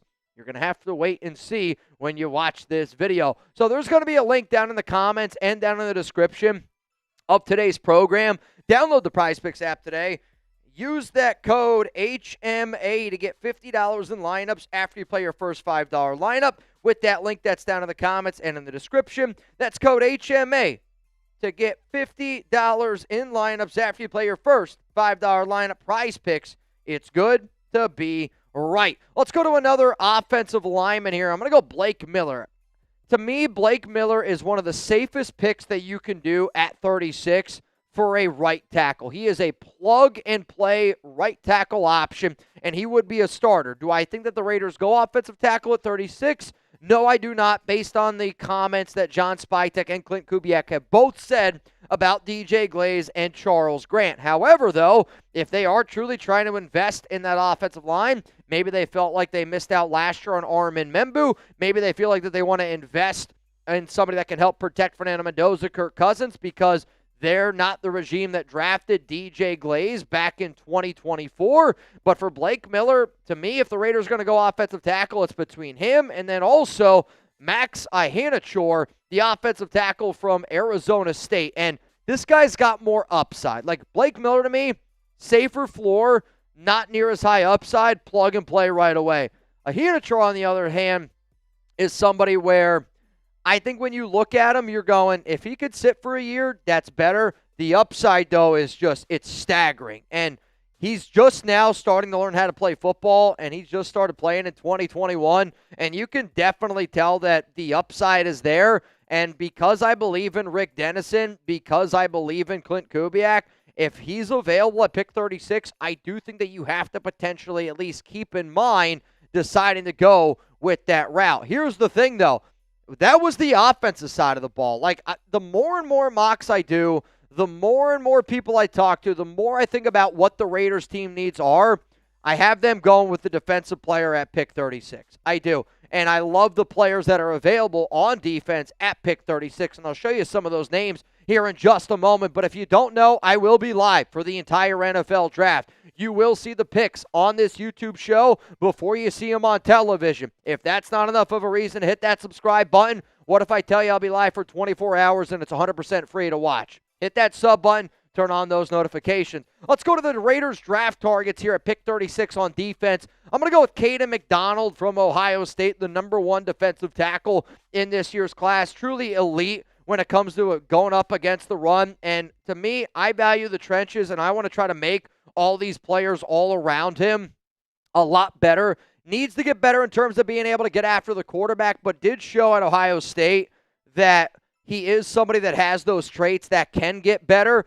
He can move sideline. He can shed blocks. He will help Max Crosby, Tyree Wilson, Adam Butler, John Lalu, all those guys be the best versions of themselves. Let's go to another defensive tackle here. It's Christian Miller. And I've heard a lot of good stuff about Miller. I'm just telling you right now, there's a part of me that almost thinks like the most likely pick for the Raiders at 36 is Christian Miller because he offers you probably the most in terms of being able to get after the quarterback at that defensive tackle position.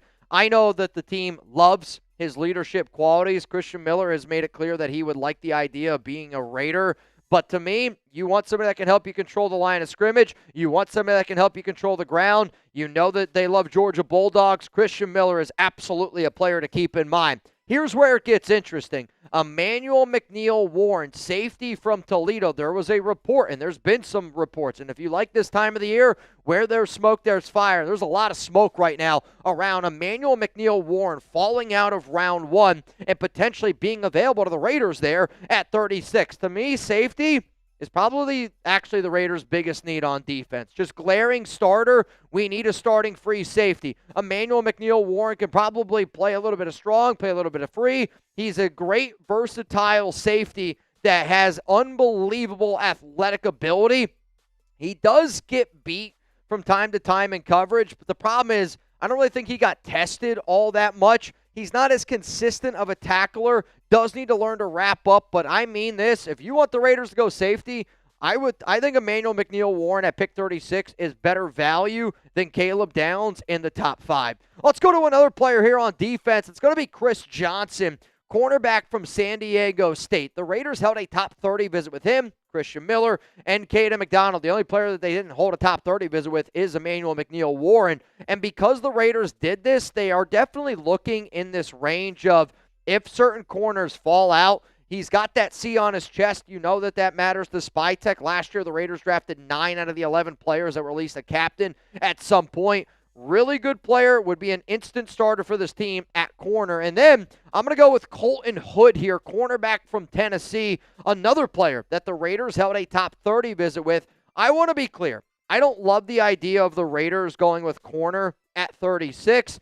The idea of this show, though, is just really to outline some of the possibilities of where the Raiders could go. He was the number 1 corner for Tennessee. I also have been hearing that Jermod McCoy could fall down the board due to some medical concerns. So if Hood's still available and if the Raiders really don't believe in Darian Porter, watch out for Colton Hood in a top-selling Raiders jersey at pick number 36. Coming up next here on the Raiders Report, I got some round 3 draft targets. And just like I just did for pick 36, we're going to look at some of those options now for the Raiders in round 3, pick 67. Before I get into that, though, drop some names down below. Day 2 is a big day for Raider Nation. I know I'm not the only one that's wondering because we know what day 1's going to be. But what is day 2 going to be? You let me know. Offense, defense, round 2, round 3. Who are some players you want this organization to draft on day 2 of the NFL Draft?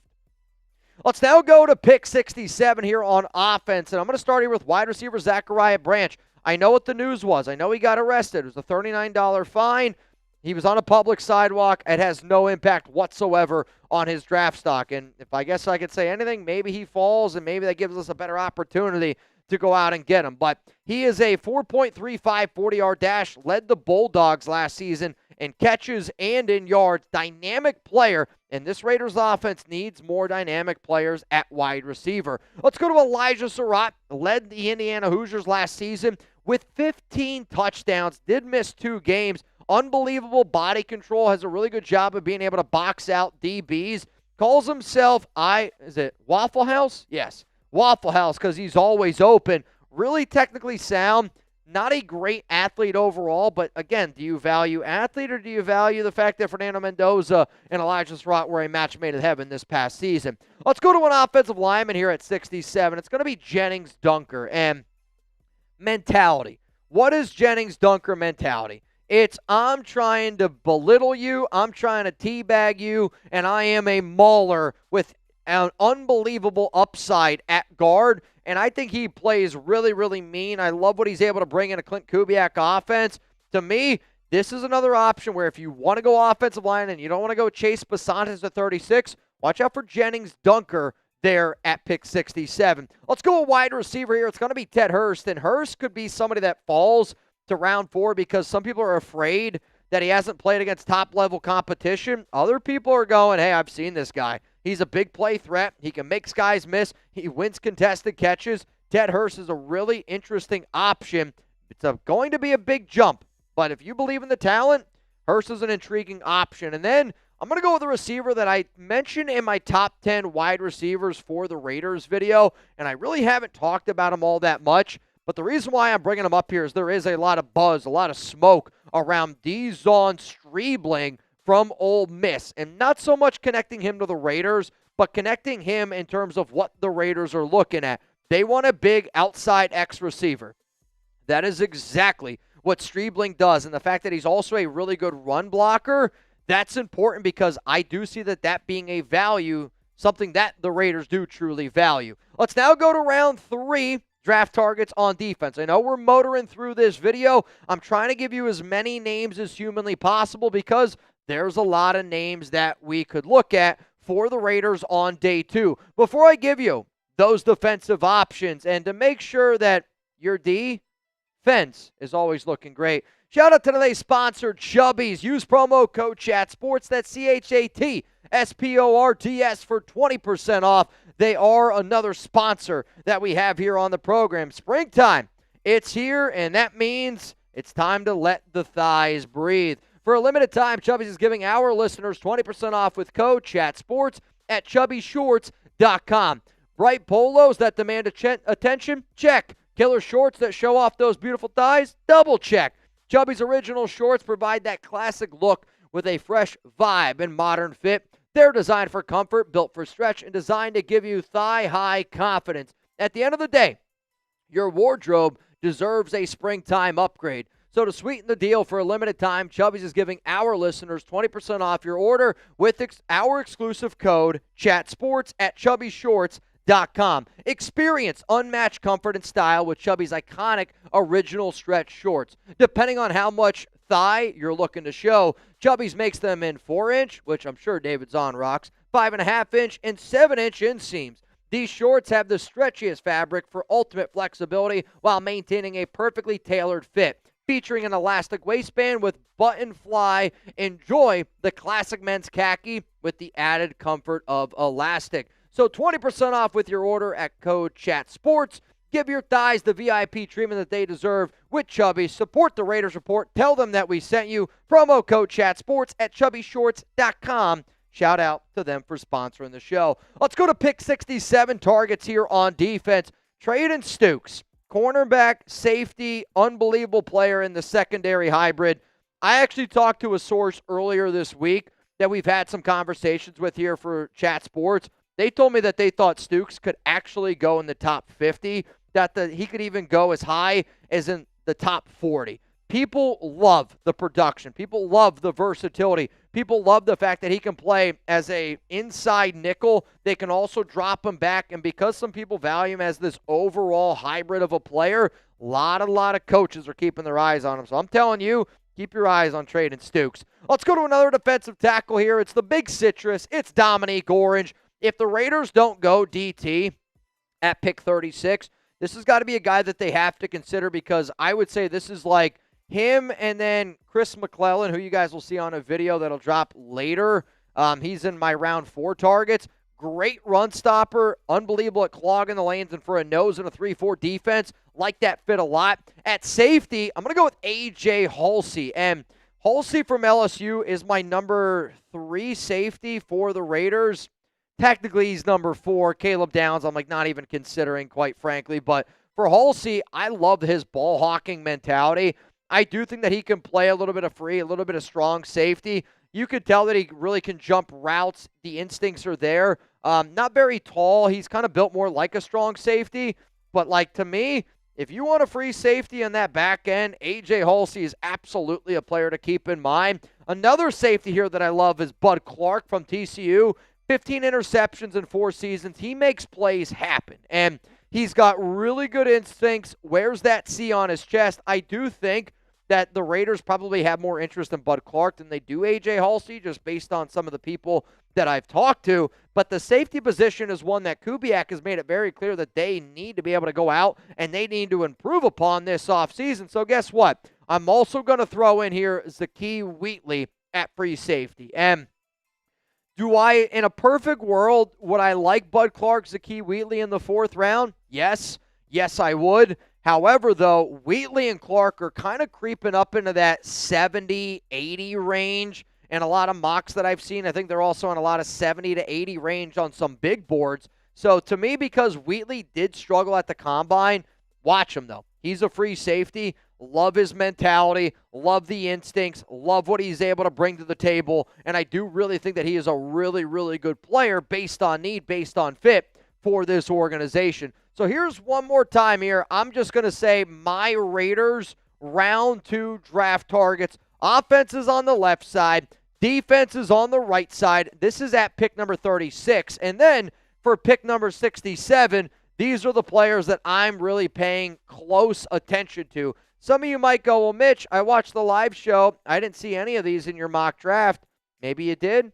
Maybe you didn't. You're going to have to wait and see. What I do know is there's a lot of options, a lot of needs for this Raiders team, and I just wanted to try to do my best to outline who I could see the Raiders potentially looking at day 2 of the NFL draft, simply because it's probably the biggest day with all the question marks surrounding the silver and black. What up, Excavator? What do you think of Uar Bernard out of Nigeria? If this is the dude that tested, there was a player from Nigeria, part of the International Pathway Program. His measurables were actually unbelievable. I can't remember who it was. I actually think that this might be the guy. There was a player,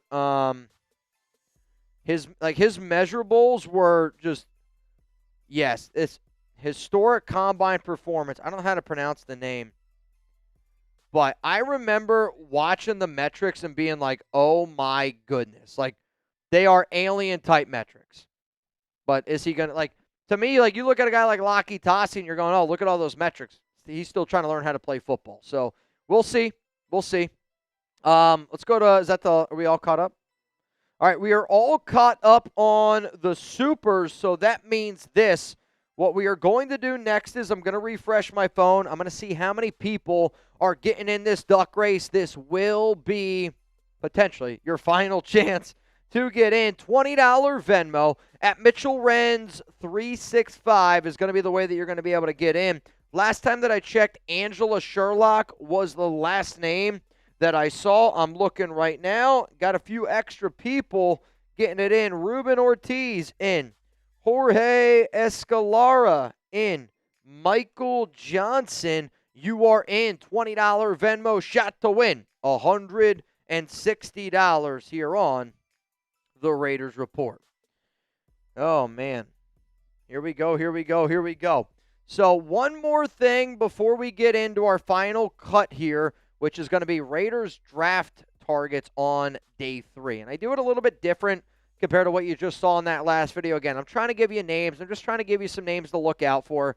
We got 10 picks, 257 overall picks. It's, you're kind of throwing darts at a board, but I'm going to try to give you as many darts as humanly possible. Let's talk about another game that's going on tonight. And if you plan on watching the Spurs and the Trailblazers, get a lineup in with our friends over at PrizePicks, who's the presenting sponsor on today's show. And if you use code HMA, you can get $50 when you play your first $5 lineup. So, Lopez, talk to me about this game. Tell me where you're going. What are your predictions? And we did go with a Taco Tuesday on Victor Wembanyama. So, kind of talk to me a little bit about that thought process and why people should roll with Spurs, I'm guessing? Yeah, definitely rolling with the Spurs. Okay. The Trailblazers just don't have anyone that's going to match up with Wembanyama. Obviously, most teams in the NBA don't. Anybody?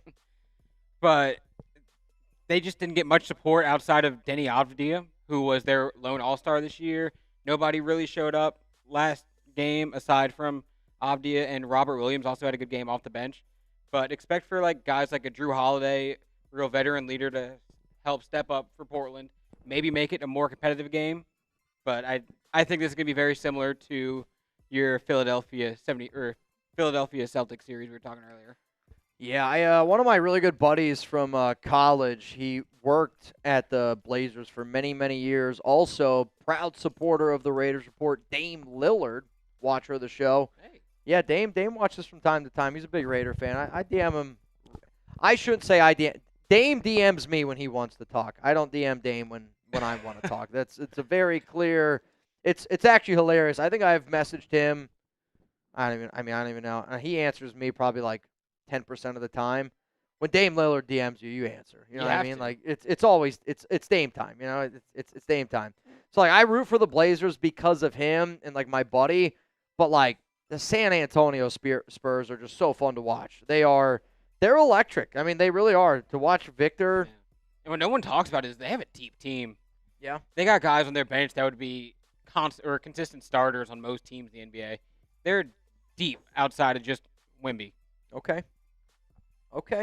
Who you guys going with? Let me know. Spurs, Blazers. Let me know down below who you guys are rocking with today. You almost said. Did you almost say Antonio Pierce? Did I? I don't think I did. I'll say this. I honestly don't think that I did. Now, we almost said Antonio Brown, but that's completely different. It's always FAB. It's always FAB. Also, Michael Johnson. I saw that you got 2 ducks, and I don't think I made that announcement, so that's on me. I got you in. Now we got a few more people getting in our duck race here. We got Brian Hinkle in. Rustin Long in. Drake Jungers in. Luis A. I got you. And then Felix Gonzalez, you are in. $20 Venmo shot to win. $220 here on the Raiders Report. We got, I believe we are all caught up. Rebel, I see. We will get to that one after. What's crazy is, Reb, I think, truthfully, I don't even know what my next channel, if I were to do another channel, I don't even know what it would be. Because, like, covering baseball would be tough. Like, that's just too many games. So I don't think I would ever cover the Mets. I've thought right now. Yeah, especially right now. Christ, I'd go nuts. I don't know. I've thought about covering, like, Las Vegas sports because I already cover the Raiders. Like, could I cover, like, generic baseball? Could I cover generic, basketball once they get their team there in a few years? WNBA, they got a good team out there. The Aces, man. They're killing it. Mets Report, hosted by Mitchell Renz. Why are the Mets losing? Will we score today? Why for yes and for probably not? I don't even know. Do you want to know? Being a Mets fan is really difficult. It's honestly like being a Raiders fan. Like it's a mental challenge. How can I say this nicely? My grandmother, her number one thing that she looks forward to is watching the Mets. Knowing how bad they've been, and every time I've talked to her, she's just miserable watching them. Like, I want the Mets to win for, like, my grandmother. Just for her sake. No, her actually, I worry about her. She was married to my grandfather for 60+ years. Obviously, he passed away a few years ago. So I'm like, I just want her to be doing okay. And the Mets are doing this shit? And the Mets are doing this stuff right now, man. It's absolutely brutal. They're so bad. They're so bad they can't hit, and they have the second highest payroll in baseball, behind only the Dodgers. It's a joke.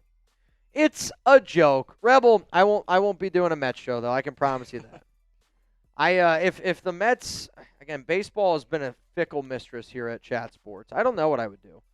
Like, if anything, I would want to, like, create, like, because to me, I like going live. Like, I would want to just be live. Like, can I make more live content?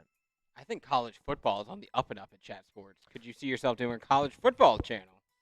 College football would be interesting. It would just be, what team do I want to cover?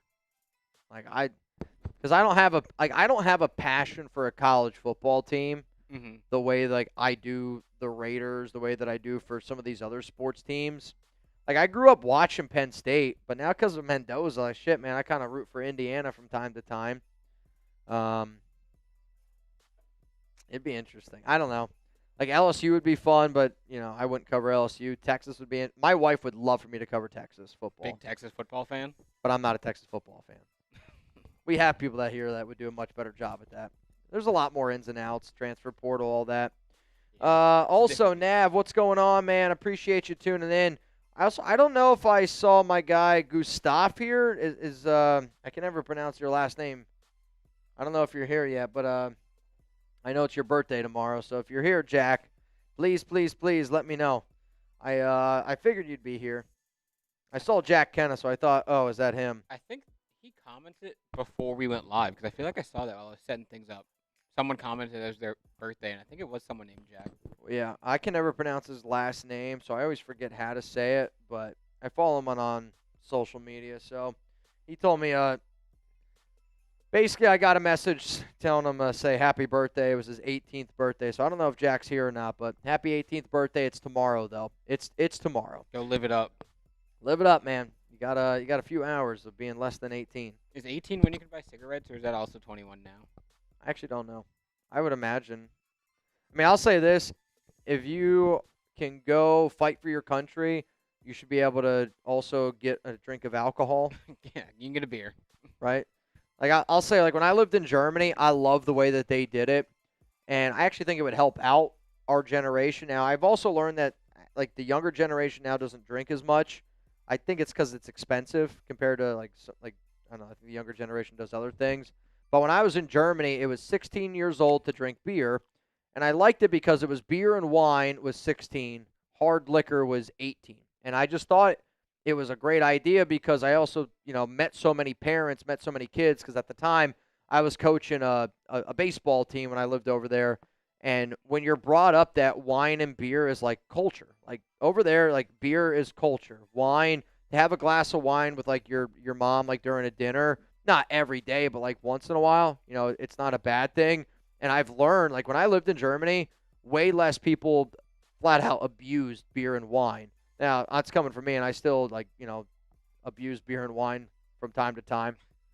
But, like, when I went to college, when you don't have anything and you go to college and you're, like, on your own, it's totally different. Yeah. Where over there, I just felt like people they treated, beer the same way that we would, like, a Coke. Where it's, yeah, I'm probably not going to drink 10 Cokes. And, you kind of go over there, and I don't know, it's a little different. Yeah. I don't know what I'm talking Isn't about. it also like you don't drive until 21? Because I know in some places in Europe they do that. It's like So you can buy beer when you're younger and then don't drive to 21. it was, you got like a permit. I think it's 16, but you really weren't allowed to drive like by yourself. I believe until you were 18. And I don't remember it, but I just remember that the way that they did a few things over there. Again, there's to each their own. But Sherlock, Mitchell Renz, Nevada Wolfpack show. Just joking. Truthfully, and this is just because I know certain people, and one of the guys that I'm very good friends with out in Vegas, his family, they are very important for UNLV. Truthfully, I'll always say this, money talks. God honest opinion, if I were to start another show, it's actually probably UNLV football. But that's just because I got somebody who is interested in me starting a UNLV football channel. And they would be able to make me do a UNLV football channel. So it'd be fun, man. I don't know. If there's anybody UNLV Rebel fans out there, I might do it. Yep. What up, Gunny? Don't hate on my Dodgers, bro. Mets have just as much money. They don't make the smart moves like my Dodgers. I mean, Soto right now has been out. Lindor can't hit himself out of a wet paper bag. There's no pitching, though. McClellan, he's throwing tonight, so he's really the only guy worth watching right now for the Mets that can toss the seams a little bit. I'm going to hate on the Dodgers, though, Gunny. Hate to break it to you. I'm going to hate on them. Hola, hola, hola. Hola, hola, hola. All right, y'all. Would you get mad? Can you hold down the fort for like a minute? I got to go take a wicked pee. Sorry, I thought I was going to be able to push through, and I feel myself like pushing you guys. I got to go pee real quick. Soon as I get back, we're going to get into our final cut here on today's show. And I think what you can do while I'm gone is let's talk about Lakers-Rockets. Yeah, I'm putting the weigh-in up right now. Let's talk a little bit Lakers-Rockets. This is a big game for Chat Sports. Obviously, my guy Chuggs is going to be covering it. Lopez is a Lakers fan, so talk to him about this game for a little bit. If you want to roll with your Prize Picks lineup, whatever, give me like 2, 3, 4 minutes. I'm going to go take a quick pee. I'll be right back. As soon as I get back, final segment on the Raiders Report, Day 3 targets for the Silver and Black. Okay, so while Mitch is gone, everyone type your LALs because that's who we're all taking tonight. We all know it. We all love Chuggs on this channel, but F Chuggs until 12:30 tonight when the game's over and the Lakers won by 30. So drop y'all's predictions. If y'all want to talk about the game a little bit, let me know. There was just a report that came out about half hour ago from CBS Sports saying Austin Reeves reportedly could return to the Lakers in this series against the Rockets, and Luka Doncic is a little further out on his recovery. So if someone is to return, watch out for Austin Reeves, and that could be what pushes the Lakers over the hump to hopefully move on in this NBA playoff series. You got Jack saying, nope, hope the Lakers lose, go NorCal team. Oh, are you a Kings fan? That's gross. Brother, that sucks for you. I'm so sorry. Yoda saying Houston, Chuggs is my guy. No, we all love Chuggs. But this is one of those things that we don't love about Chuggs, you know? Everyone has, they're a 10, but Chuggs he's a 10, but he's a Rockets fan. Robert, is Durant playing tonight? He is a game-time decision last that I saw. I think there's no way that he sits tonight. I didn't think he was going to sit Saturday. Proved me wrong. But I think they're going to push for him to play tonight simply because I don't think Houston wants to leave LA down 2-0, understandably. Pop Toes, Lakers should move to the WNBA at this point. Hey, if they go to the WNBA, they would dominate. I want it to be known. Luka would drop 150 every game if they go and play in the WNBA. Hey, shout out Sherlock for the $5 super chat. We'll pop that up once it loads in. Oh, Jaime Portillo is a Nuggets fan. That was a good game last night. Nuggets Timberwolves will be the best series of the first round. I guarantee it. Tell Chuggs we bang on trash cans and we defer contracts. We did it better. Eat your hearts out. James Jimenez. Hell yeah. If y'all want to y'all are trying to win some money today on Prize Picks, by the way, I have a lineup for you. And let's just say it's definitely going to hit. So if you haven't downloaded Prize Picks yet, download it and use our code CMA. When you play $5, you get $50 in free play later on. My lineup tonight, I got Wemby going over 23.5 points. If you notice the little logo by him, that's a little Taco Tuesday logo because this is a special that Prize Picks runs where they discount his line to make it drop from 28.5 points to 23.5. Then LeBron, I got a goblin pick, so it means it's a little easier.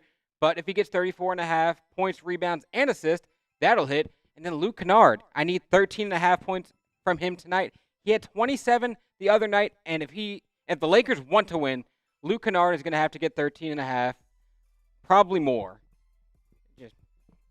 So if y'all are looking for free money, go download Prize Picks and submit that lineup, and thank me later. We'll all submit $20, and we'll all have $80 at the end of the night.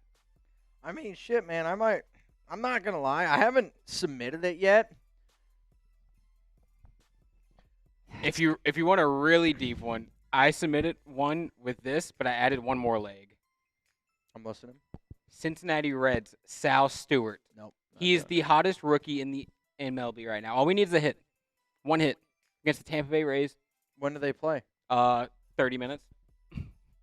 If he ends up getting a base knock, I'll be like, all right. He's been doing so good that he is a goblin pick. They are discounting, or they are expecting him to get a hit. He is hot right now.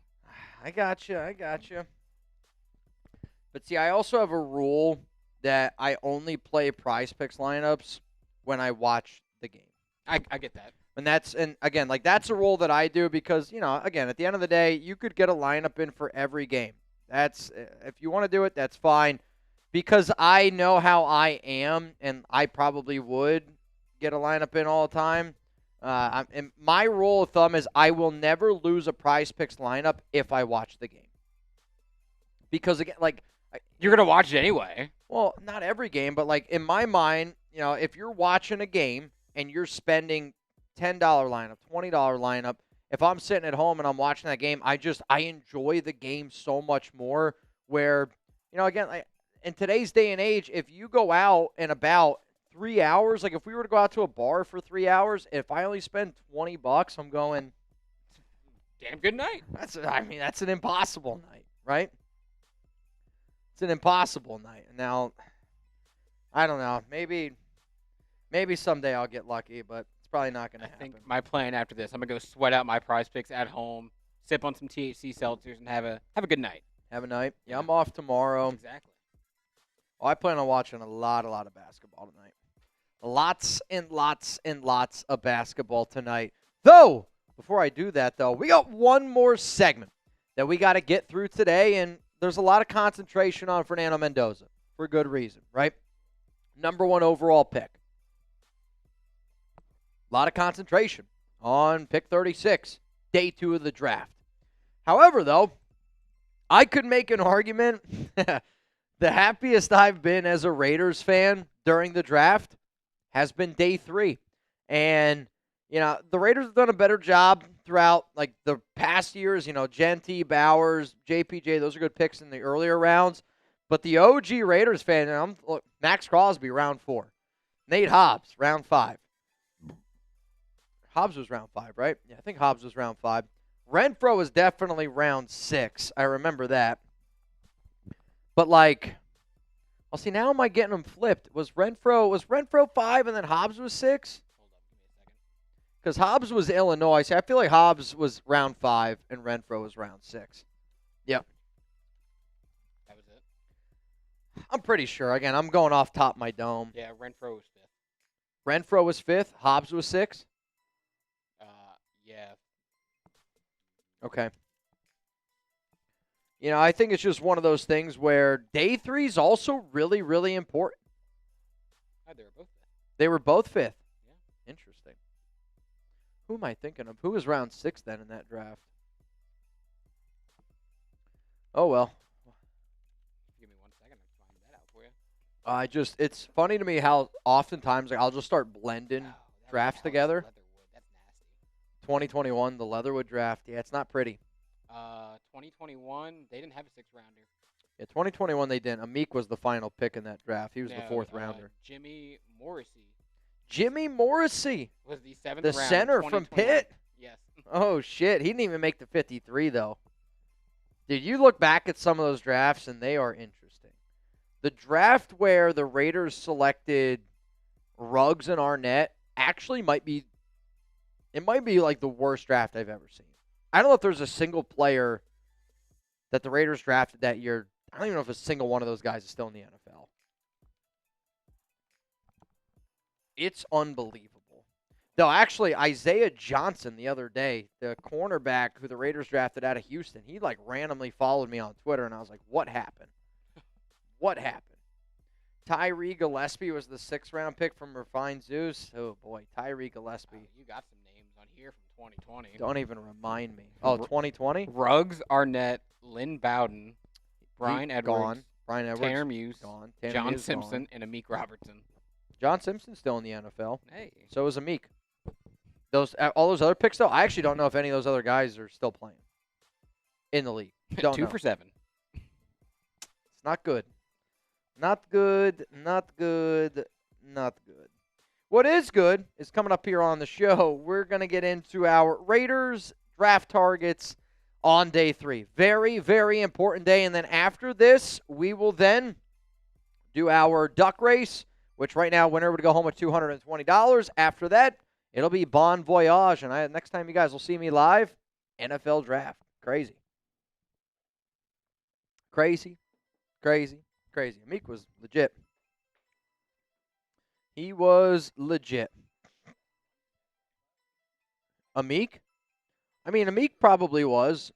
John Simpson was also a player that I liked. If they would have used him correctly, he's a power blocker, and they just didn't do that with him for whatever reason. For whatever reason. All right, y'all, we're going to get into these draft targets here. This one's going to be a little bit different compared to the video that I just did, so bear with me. Again, the idea here is I'm just trying to give y'all a lot of different names, some of the names that I'm hearing, and I'll kind of go through and I'll talk about each of those players and when the Raiders could draft them. Coming up, Raiders, day 3 draft targets. Here we go.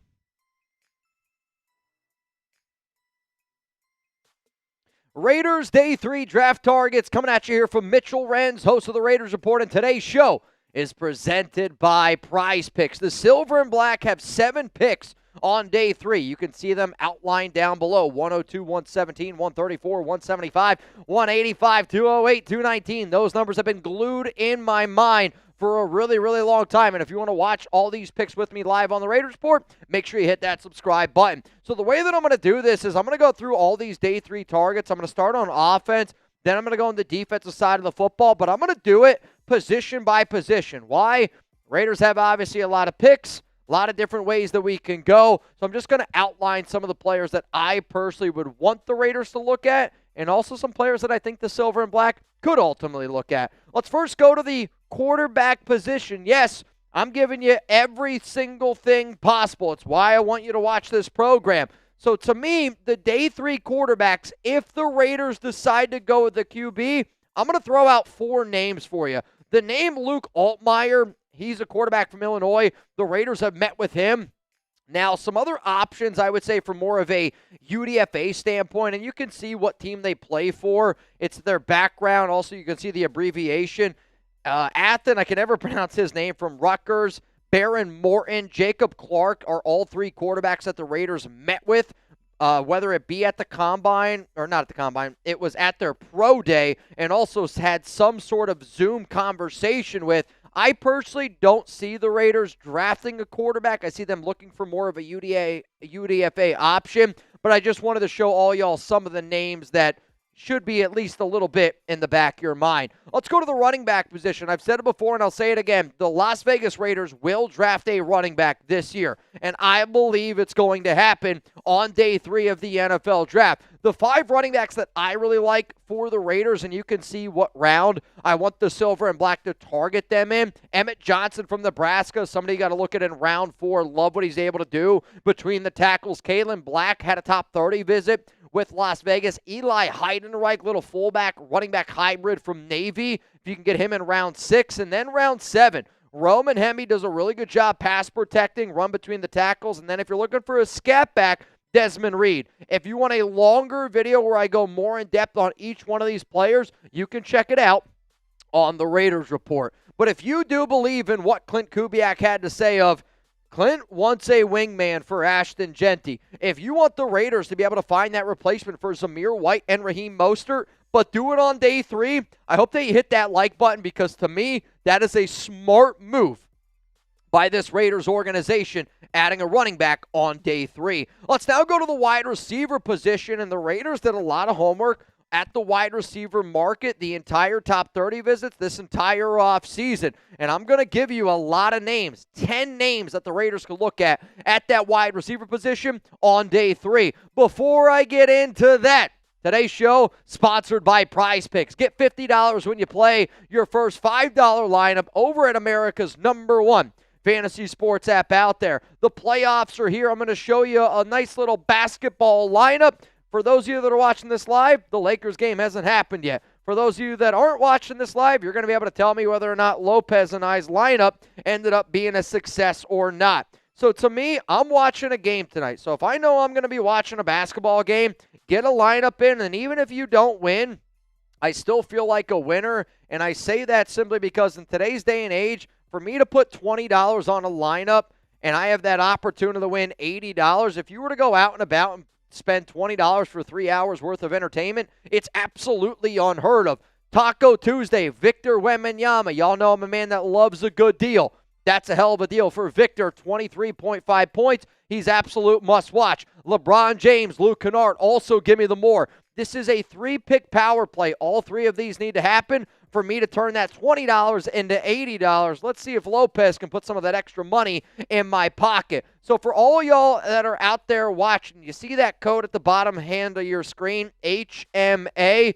You got to use that code to be able to get $50 in lineups after you play your first $5 lineup. So to all y'all out there, sign up for Prize Picks with code HMA. Get $50 in lineups instantly when you play your first $5 lineup.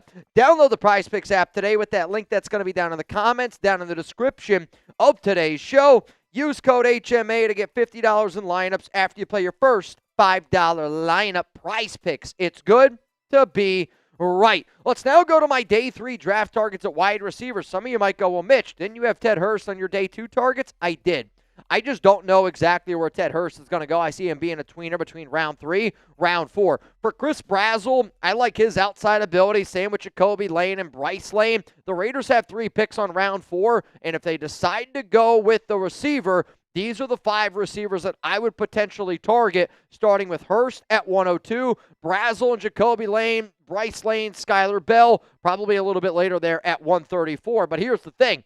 You still got picks 175, 185, 208, and 219. Caleb Douglas, Anthony Smith are 2 players that the Raiders had top 30 visits with. I've heard a lot of good things with the Raiders in regards to Colby Young. He's a wide receiver climbing up boards, big outside, very athletic player. And then Josh Cameron. I spoke to a source at the Combine that said, if a team can use a player like a Deebo Samuel, watch out for a guy like Josh Cameron, who is a really thick gadget player.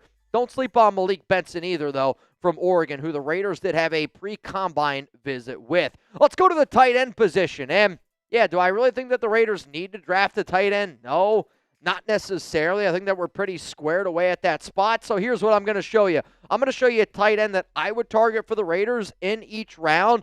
Round 4, round 5, round 6, and round 7. Round 4, the Raiders did meet with Justin Jolly from NC State as a pre-draft. Not a top 30 visit, but they did at least meet with him, and he's somebody that's a vertical field stretcher. Michael Trigg is somebody that I watched tape on at the Combine with Marsh and Chase, and we instantly fell in love with him. His wingspan is disgustingly long. Really good and interesting player for the Baylor Bears. I talked to Riley Nowakowski at the Combine about him being a tight end fullback hybrid. Could they bring him in? He's an outstanding teammate. And then Max Bredesen, kind of the same thing. He would play this fullback tight end hybrid from Michigan. Let's go to the offensive lineman next up here on this show, presented by Prize Picks. And the offensive line is a very much a difficult position for me to be able to wrap my mind around, because I want to believe the Raiders, and they're a lot more confident in the offensive line than what's like being presented to us. But then also, in the same breath, if this is a team that invests in the O-line, like I like what Spytek does.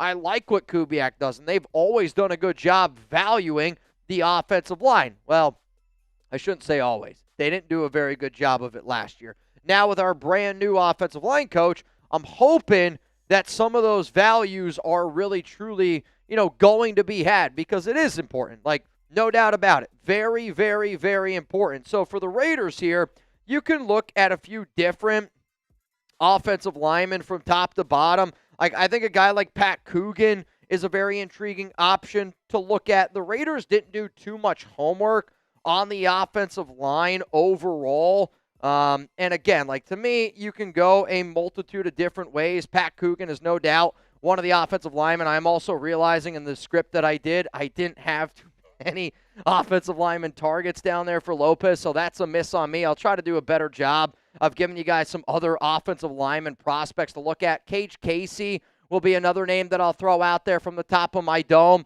But overall, you're going to look for the Raiders to find some extra depth. Maybe a Brian Parker from Duke could be another option. But I had something down in the script. I realize now that it's not completed, so I'm sorry I don't have the graphics to back it up. But obviously, if you're the Raiders, you should look to add some extra offensive line depth here just to stagger out your roster. Guys that are, compete for that 8, 9, 10 spot, don't really see getting a day 3 guy that's going to be starter for the starting competition. That's on me, guys. So if you haven't already, hit that subscribe button, because we're going to be live all 3 days of the NFL Draft. 24 hours of live content, and I promise you this, you will see the picks here on this screen before you see them on your television screen. We're going to be wet. We're going to be wild. Day 3 sometimes is the most fun day of the draft, because it's the craziest day where the real ones really show up and show out. And if you're a real one, I expect to see you there day 3. Let's now go to some more of these day 3 draft targets on the defensive side of the football. From an edge perspective, you can go again, multitude of different ways. Here are going to be 5 edge prospects that I think that the Raiders could look at on day 3. You got Jay Sean Barham from Michigan. He's somebody that's right around that top 100 prospect area. LT Overton in round 4. Logan Fanu, love the mentality that he brings every single time that he plays. Really long, lanky, fits great in a 3-4. Mason Rieger from Wisconsin, low-key is one of my favorite edge defensive end targets for the Raiders. Maybe you can get him in round 6. And then Mitchell Melton, Las Vegas held a top 30 visit with him. Virginia UDFA option if they decide to go that route. Let's now look at some defensive tackles here. The Raiders did a lot of homework at that DT position, especially for some of those top 30 visits. If you were to ask me who do I think is the number one defensive tackle the Raiders draft on day 3, it's Missouri's defensive tackle, Chris McClellan. There is so much smoke around him right now out of Missouri. They held a top 30 visit with him. Grayson Halton also is a player that I've heard some good things about in regards to the silver and black. DeMonte Capehart in round 5 is a gigantic human being. Landon Robinson, they love his mentality. And then Dante Corleone. Fun story. One of our guys at Chat Sports got invited to go to Dante Corleone's draft party, and we also got to be able to talk to Dante at the Combine. If you want a big body guy on the interior you can get in round 7 that's got some good production, watch out for him. Let's now go to the linebacker spot here for our day 3 targets for the silver and black. And when you look at the linebackers, you got to kind of look at them in a multitude of different ways. Do I look at them as edges? Do I look at them as special teams guys? Do I look at them as potential starters? I don't see any of these guys as being potential starters yet for the Raiders. And you're also going to see I don't have any round 4 targets. Why? I don't want the Raiders to invest in a linebacker in the 4th round because there's other big-time needs. So if you want to look at a Justin Jefferson or a Trey Moore in round 5, Jefferson's an outstanding athlete. Trey Moore, I actually think, might be more of an edge rusher in a 3-4 defense.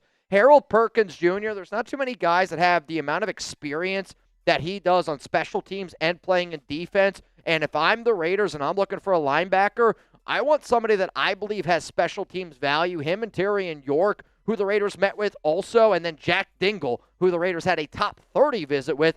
These are the linebackers that I would potentially target for Las Vegas on day 3. But coming up here next, it's cornerbacks, it's safeties. And I know that this team has a lot of needs there in that secondary. There's a lot of question marks around where this team could go. And again, like if you saw my latest mock draft, if you watched it live, if you haven't seen it yet, you'll be able to watch it. But like I went very, very heavy cornerback safeties on day 2 and a little bit on day 3. Some really good names coming up here in just a moment. Before I get into that, though, Chubbies, sponsor here on the program. If you're watching this show live, you heard a lot about Prize Picks, and now you're hearing a lot about Chubbies. Why? Because here at the Raiders Report, we show up and show out for companies and people that show up and show out for us. So make sure that you use promo code ChatSports to get 20% off your order at ChubbiesShorts.com. For a limited time, Chubbies is giving our listeners 20% off with code ChatSports at ChubbiesShorts.com. That's 20% off your order with code ChatSports. If you want to give your thighs the VIP treatment that they deserve, get them started here with Chubbies. Because at the end of the day, your wardrobe deserves a springtime upgrade. So to sweeten the deal, we're giving you that 20% off with code ChatSports, ChatSports, at ChubbiesShorts.com. I love what Chubbies has to offer. I've been wearing their shorts way, way, way before they were ever a sponsor here on this program. But if you're somebody that likes to show off your knees, your thighs, hey, if you work out those legs, don't be afraid to show them off. But then also on top of that, if you're a golfer, their polos are great for golf. They're great for the after work get-together, whether you're hanging out with the guys, whether you're just hanging out a little bit of date night action. They are unbelievably comfortable. They stretch perfectly. And if you travel to Las Vegas, like me, I don't really take a suitcase ever when I go to Vegas. I take my backpack. I think Chubby's clothes are, hate to admit this, but I'm not the best folder. They're great to kind of put in your bag. You stuff them down in there, and then when you get to the spot that you're going, you can unload your bag, and they're not unbelievably wrinkly, and then you can iron them. You're ready to rock and roll for wherever your weekend trip is in Las Vegas. Shout out to Chubbies for sponsoring the Raiders Report. Let's keep it moving here with our Day 3 targets on the Raiders Report. And we're going to go to the cornerback position, and the cornerback position also offers a lot of depth here. The Raiders held a top 30 visit with Dalen Everett from Georgia, somebody you could look at in the 4th round. I spoke to a source that the Raiders do have interest in Devin Moore. He is somebody to watch out for Las Vegas. Julian Neal, another big outside corner from Arkansas. Hezekiah Masses is truly one of the most intriguing Day 3 corners because he is so good in zone. And the Raiders are going to be a team that run heavy zone. Watch out for him in round 6. And then Andre Fuller, he did meet with the Raiders, not a top 30, but did meet with the Raiders this offseason. And there is some mutual interest between Fuller and the Raiders in the later rounds. Let's now go to the safety position here for the silver and black. And safety is a spot that I want the Raiders to go get a safety, and I want them to get a safety early. If they are unable to get one, watch out for two guys like Kamari Ramsey and Genesis Smith. The very first safety name that was ever brought up to me this offseason, Genesis Smith, and it was brought up to me at the Combine. Kamari Ramsey was the only top 30 visit that the Raiders had at that safety position, which I also was told was more to do with the medicals to make sure that they checked out than in terms of the player. They like him as the player. It's just what do the medicals look like. VJ Payne for Kansas State is another round 4 guy. Michael Taft, I love his mentality. He was the only player, listen to this, at Texas, the wide receivers at the pro day didn't run routes. They were worried about getting hurt. Michael Taft ran the routes, loves football, and that's something that this coaching staff values. And then I'm going to go with Bishop Fitzgerald in round 6 from USC, another ball-hawking safety. Offers you nothing in terms of stopping the run and protecting the home run threat in terms of the running game.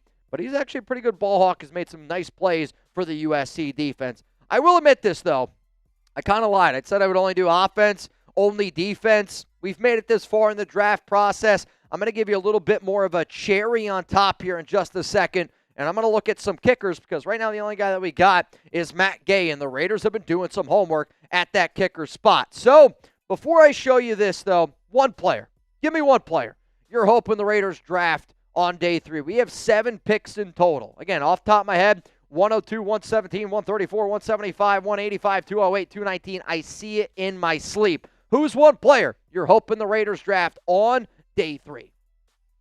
If it's a kicker, maybe it's one of these names here. So Dominic Zavada, I would say personally is the top kicker in this year's class, though some people might argue maybe Trey Smack from Florida. Those are really the only 2 kickers that I see being drafted. I can't remember the kid's name from Hawaii. He is also another name. Now I'm literally just thinking about it off the top of my head. He's another name that I've heard. The Raiders have met, though, with Luke Drewetsky, I don't know, from New Mexico. They met with Chris Freeman, and they met with Drew Stevens this offseason. So if you're a little bit worried about Matt Gay, I am more of a believer that you can find good kickers, special teams as UDFA options. I don't really want the Raiders to draft one, but at the end of the day, this is day 3 targets, and these are some kickers to keep in mind. If you've made it this far in the video, you're a real one. You're looking for day 3 content, and those are the people that truly I do appreciate. I expect everybody and their brother to watch day 1. I expect everybody to watch day 2. It's the weirdos and sickos that are watching day 3 with me on a Saturday. That's the definition of a real one. And if you're the definition of a real one and you're going to be watching the draft with me, give me a real one down below. Sherlock, what's going on? I got a feeling Thursday is going to be a crazy here. Sherlock, truthfully, man, I'm getting chills just thinking about it. Somebody asked me the other day if I would cry if the Raiders won a Super Bowl. I actually don't think that there's – I bet I probably tear up this Thursday getting Fernando Mendoza. And it's when you think about how far that this show's come, and I know there's some people that they probably just hit the subscribe button. You know, they don't realize that, you know, I'm just like every other person. This YouTube channel started with 1 subscriber. And we grow, and we grow, and we grow, and we grow. And just throughout the years, how much that this show, how much this company has grown. And I think Thursday will be the largest audience ever on the Raiders Report. Truly. If somebody asked me the other day how many people I think are live, I think when Mendoza's about to get picked, I think we're going to be close to 20,000 people watching at one time. Now, I've been a part of streams before. The largest stream I actually was ever on was 99,000 people were watching at one time. Wasn't on the Raiders Report. It was on our Chat Sports channel. But I think it's going to be an emotional day for all Raider fans out there. And, you know, you can know something's going to happen. It's kind of like your wedding day where I was hopeful my wife was going to say I do. I was hopeful I was going to get to kiss the bride. But until you actually get to do it, you know, you're like, you think about it. I think Fernando Mendoza is the exact same thing. I expect Fernando Mendoza to be the pick. But until I hear with the first pick of the 2026 NFL Draft, the Las Vegas Raiders select Indiana quarterback Fernando Mendoza, I'm just going to be waiting. waiting and waiting. It's going to be fun, though, dude. It's going to be a party. And if you guys are down to party, pull up this Thursday. I plan on going live at least 2 hours before the draft. I don't know if I'm going to go live before that. I really got to iron it out. I got to figure it out. But I promise you this, I will be at least 2 hours live before the draft starts. I might do 3. I'm still trying to figure out some of the ins and outs, and I wish I could have given you guys a more set time, but have those noties on because this party will get popping. Final chance for you to get in the duck race. $20 Venmo. Mitchell Renz. 3, 6, 5. Soldier Man up in that. Oh, I got you. And then Richard Black gets it in twice. So 20 to win, $250 here on the Raiders Report. If you're trying to get it in, the time is now. If you're trying to get it in, the time is now. Also, I just saw the shirt that we will be launching. All I'm going to say is, wow. I think this is about to be the coolest shirt we've ever done. I'm really excited. I'm really, really excited. That's sick. Wow. Yep, it's going to be sick. Final chance, y'all. Final refresh. I'm looking. All right, we got Lord Cameron Abbott, you in. 26 people are in. 2026 NFL Draft. Who's going to get the dub? Who's going home with $260 here on the program? All right. Let's do it. Zon, Mitch, just tell me who wins. I'll send him $20. Someday you'll win a regular Zon, duck do you race. want my Cash App, Venmo? You can send me $20. You ready? Well, Zon just never wins, so 3, 2, 1, let's go. Who's gonna go home with the dub? Who's gonna go home with the dub? What shirt? Eric, it's not on the site yet, chatsports.com/RRshop, but our design team came up with a really sick shirt for the draft. I think y'all are gonna love it. I love it, personally. Limited edition shirt, too. God Family got a little bit of a lead right now. Watch out for Sherlock. I mean, that literally is how I picture Sherlock Raider looking. Richard Black streaking, kind of naked, kind of interesting. Drake Junger's also down there at the very, very bottom. Watch out for Michael Johnson. Just a nice light little stroll. 10 seconds to go. Somebody's got to make a move. Is it going to be Gabriel? Is it going to be God Family? God Family's got the lead, and it's going to be God Family for the win. Shout out to Gabriel getting the dub. The person that had the most ducks in ended up getting the win. Congratulations, Gabriel. You got the dub. God Family Raiders for life. Got the dub. Not long until Fernando Mendoza joins the Raiders. You're damn right. And if you plan on hanging out with me this Thursday for the draft, Lopez won't be with us Thursday or Friday, but I believe Lopez will be with us Saturday. It'll be Yes, me and Chuggs are alternating Saturday, so you'll see both of us on Saturday. So Chuggs and Lopez will be with me on Saturday, and that's I think that's good for me and That means Lopez and I are going to let our hair down a little bit on Saturday. Saturday is going to be a wild day. I'm going to tell you that right now. It gets crazy on this show. It's a marathon. It's a lot of fun. But it's been a long wait, y'all. And I was excited to be able to walk into work today because I feel like it's the final live show before the actual draft. The team, we are off tomorrow, so if anything crazy happens, again, bear with us. We're preparing, and for us, we will probably work Thursday, Friday, Saturday is probably, honestly, dude, it's damn near 48 hours of work. We'll be live for about 24 hours, at least I will be. But truthfully, there's never been an event that's helped chat sports grow more than the NFL draft. And I hope when you guys watch the draft, if it's your first coverage, you see how much time, effort that our entire team has put into it. I think we have the best draft coverage on YouTube. It's really, truly been a big staple of what we're able to provide. If you appreciate the Raiders Report content, and if you appreciate and you plan on watching the NFL draft, please hit that subscribe button. Please turn on those notifications, and please tune in with us. You will see the picks before you see them on TV. We're getting close, man. Fernando, we're getting close. Raider Nation, we're getting close. And the next time you're going to see me live, we'll be getting ready for the 2026 NFL Draft to welcome in Fernando Mendoza. From me, from my guy Lopez, the entire Chat Sports team, I'll see y'all Thursday. Make sure you're rested up. Make sure you're ready to go because we're going to be welcoming in Fernando Mendoza with open arms here on the Raiders Report.